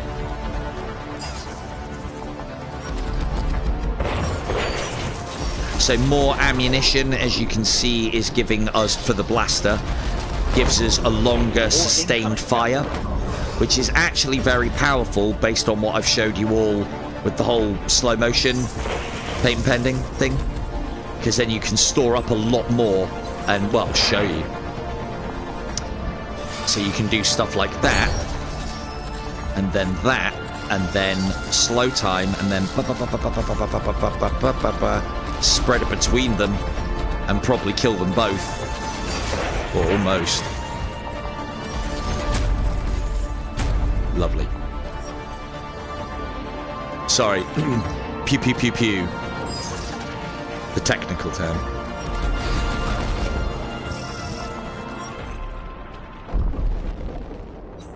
Money, money, money. Note how we're getting a lot less money from mining now. That would have normally been about 30s to 40s.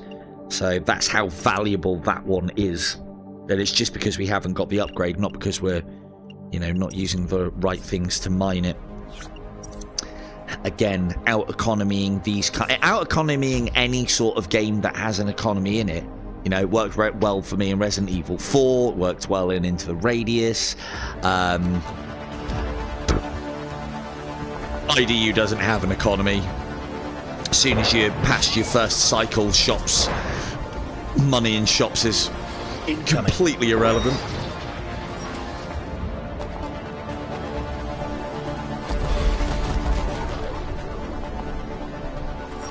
I suppose the economy side of things does matter in Siege of Heaven, but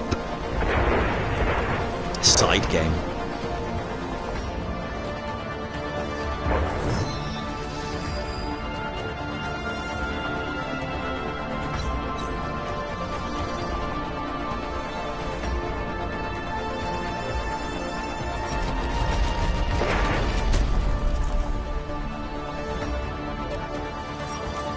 So yeah, if anyone is interested in this one, as always, I've got this on the Quest. I bought this on the Quest and I was given it on the PICO.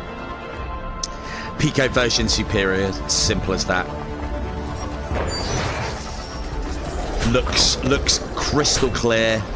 Quest version's a little bit cloudy, but still very playable.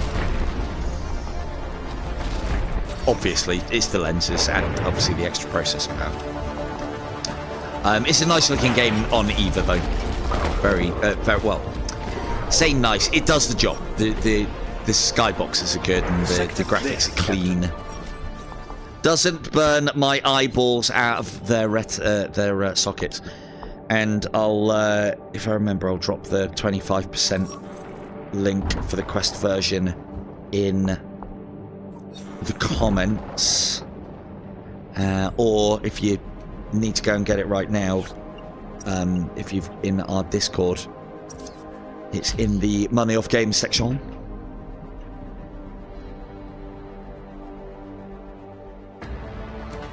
Now the space cow turns up. Hostile, quietly roaming the universe. Oh no, that's not... Is it? Why are there enemies here? I don't think that is the space cow one. Can't be sure now. Stand by, Captain. Didn't think the space cow one had... shoot that thing.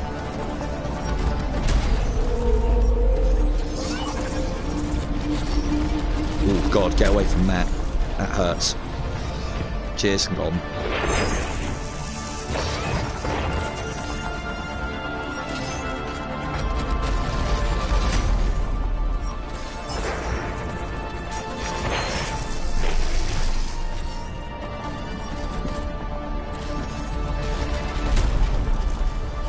Just getting decent money from here, and we've got our rockets back as well.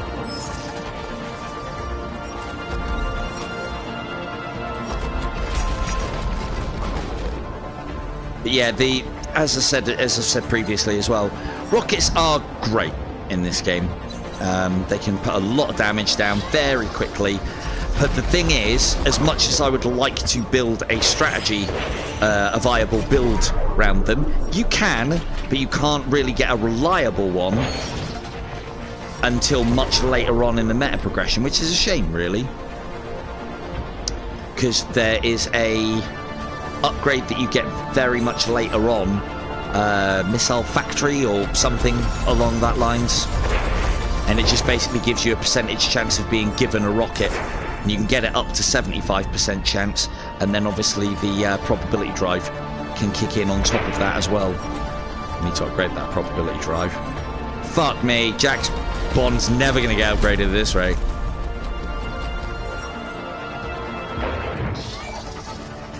Thanks, Vaughn. I think I'm alright on battery. I haven't heard the audio cracker. Oh, better change. Cheers, Vaughn.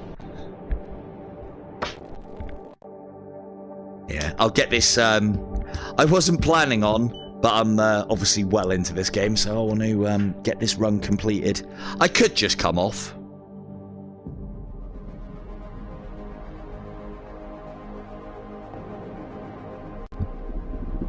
About 3%? Come on now. Okay, might not have a choice here.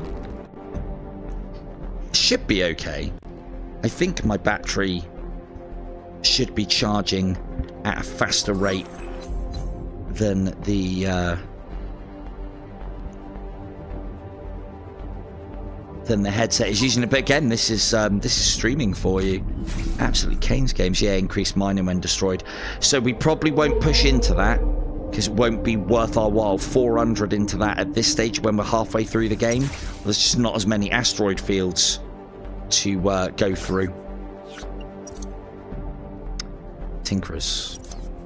We will get that extra missile and we will upgrade Jack Bond. One day, I hope because we don't need health. Missile. Thank you very much, fellas. Cheers. And then Jack's Bond, because that's what we want. So we've already got 5%. We now get another 5% on everything. Damage to everything, shields and hull. It's just one of the best in the game because it doesn't matter what you're doing, it dovetails in with it. Yeah, I'm going for the laser one because it's easier. Or I find it easier anyway. Dodging out of the way of that massive laser is not difficult. Okay, it looks like we're holding at 3%. Unlike the quest, the PICO doesn't lie about these things. Right, we'll get all 3 missiles off. Try and get as much damage done. Close the gap.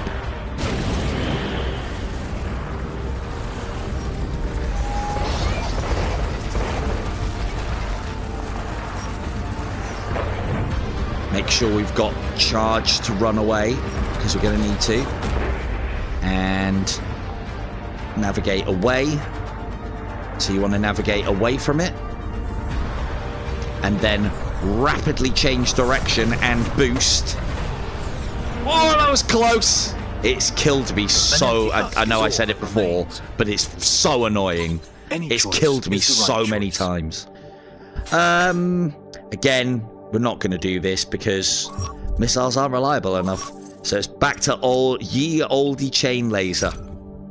Because we've actually got a very good laser on the go at the moment with that volatile and the probability drive. This is why, again, you shouldn't really spend before you go into the next sector. Blah, blah, blah, blah.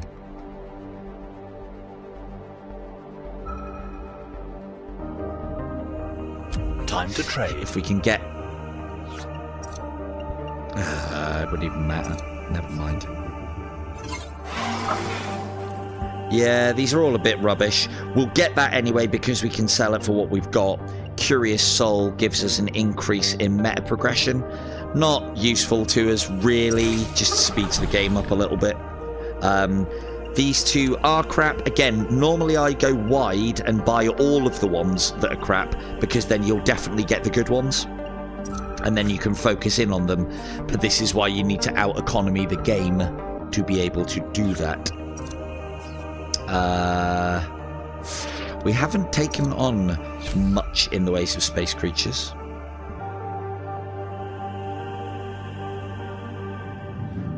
Oh, this is a good one. This is a really good one for us. Devour entire suns. Now, this one slowly drains our everything's shields.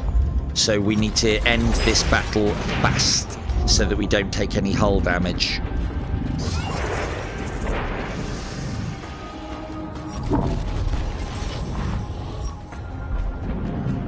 We are not Yeah, done yet. I know. Oh, I know. Don't never tell me the odds.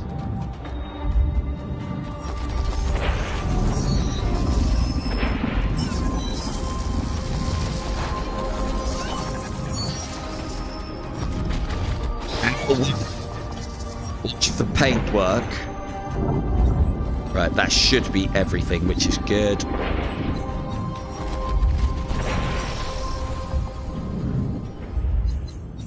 Any mining to be done? Not getting very many big asteroids.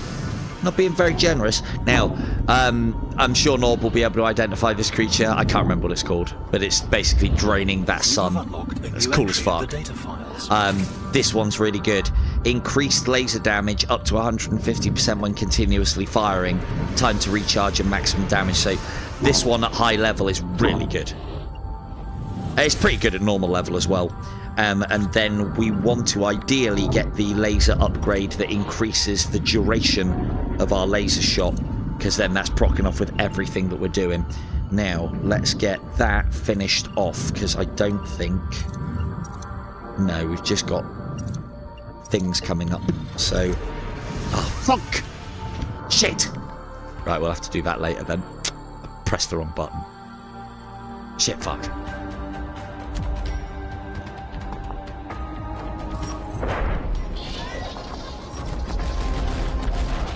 This could be a very tough battle because we're up against the crystal stuff. No time to right, I can't get that one in time, so concentrate on making sure that one doesn't split. Incoming threats. And we're getting fucking far away from the purple versions of those because they are horrible.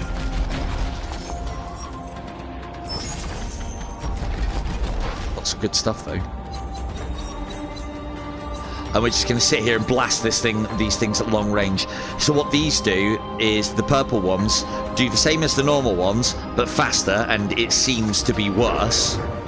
And then on top of that as well, they respawn after they die. And normally when they respawn, regardless of distance, they'll charge you.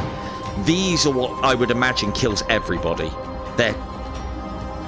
I use the term very sparsely on this channel. These guys are cunts. They really, really are.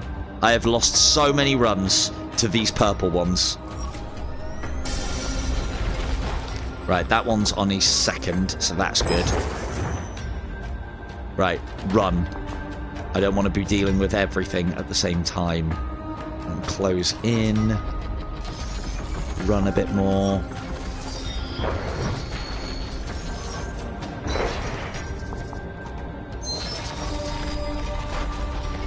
Yes, got him. More lasers.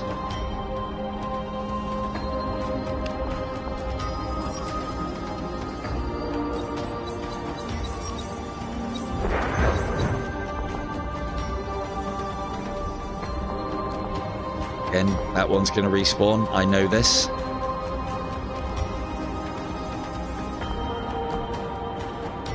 Don't give me shield back, you prick. There you go, lovely. Easy job. Take it all back. Pussycats, those ones. They genuinely are. I think they're probably the toughest enemy in the game because they can just end you. I've been so overpowered.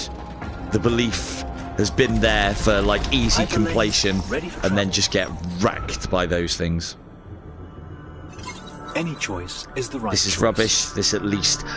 This isn't too bad now because it works in probability with our probability drive, which will add an extra, like, I don't know, fucking fuck all % on. But you know, at least it does work. Because now, worst case scenario, we'll sell it for some free bucks just in case we really want to upgrade something. Ooh, upgrade. Jax, Bond, upgrade. Yes, 15% extra damage now. And 15% shield, and hull, and speed, and all the shit. Alright, couple more to go. And we'll get this run done before my battery claps out, and we'll call it a night.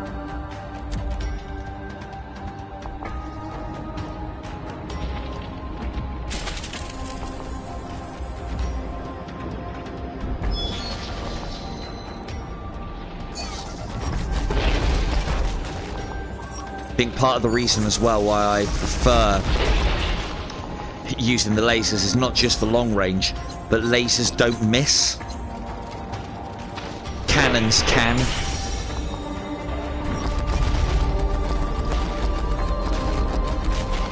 Aha! Bye-bye.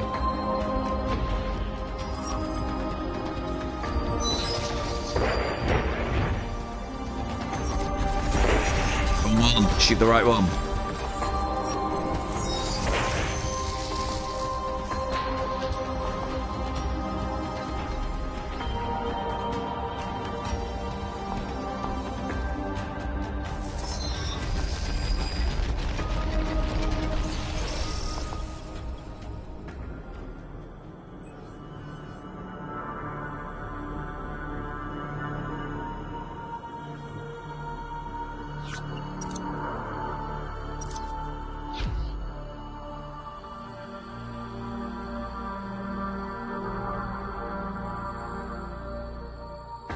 Almost there.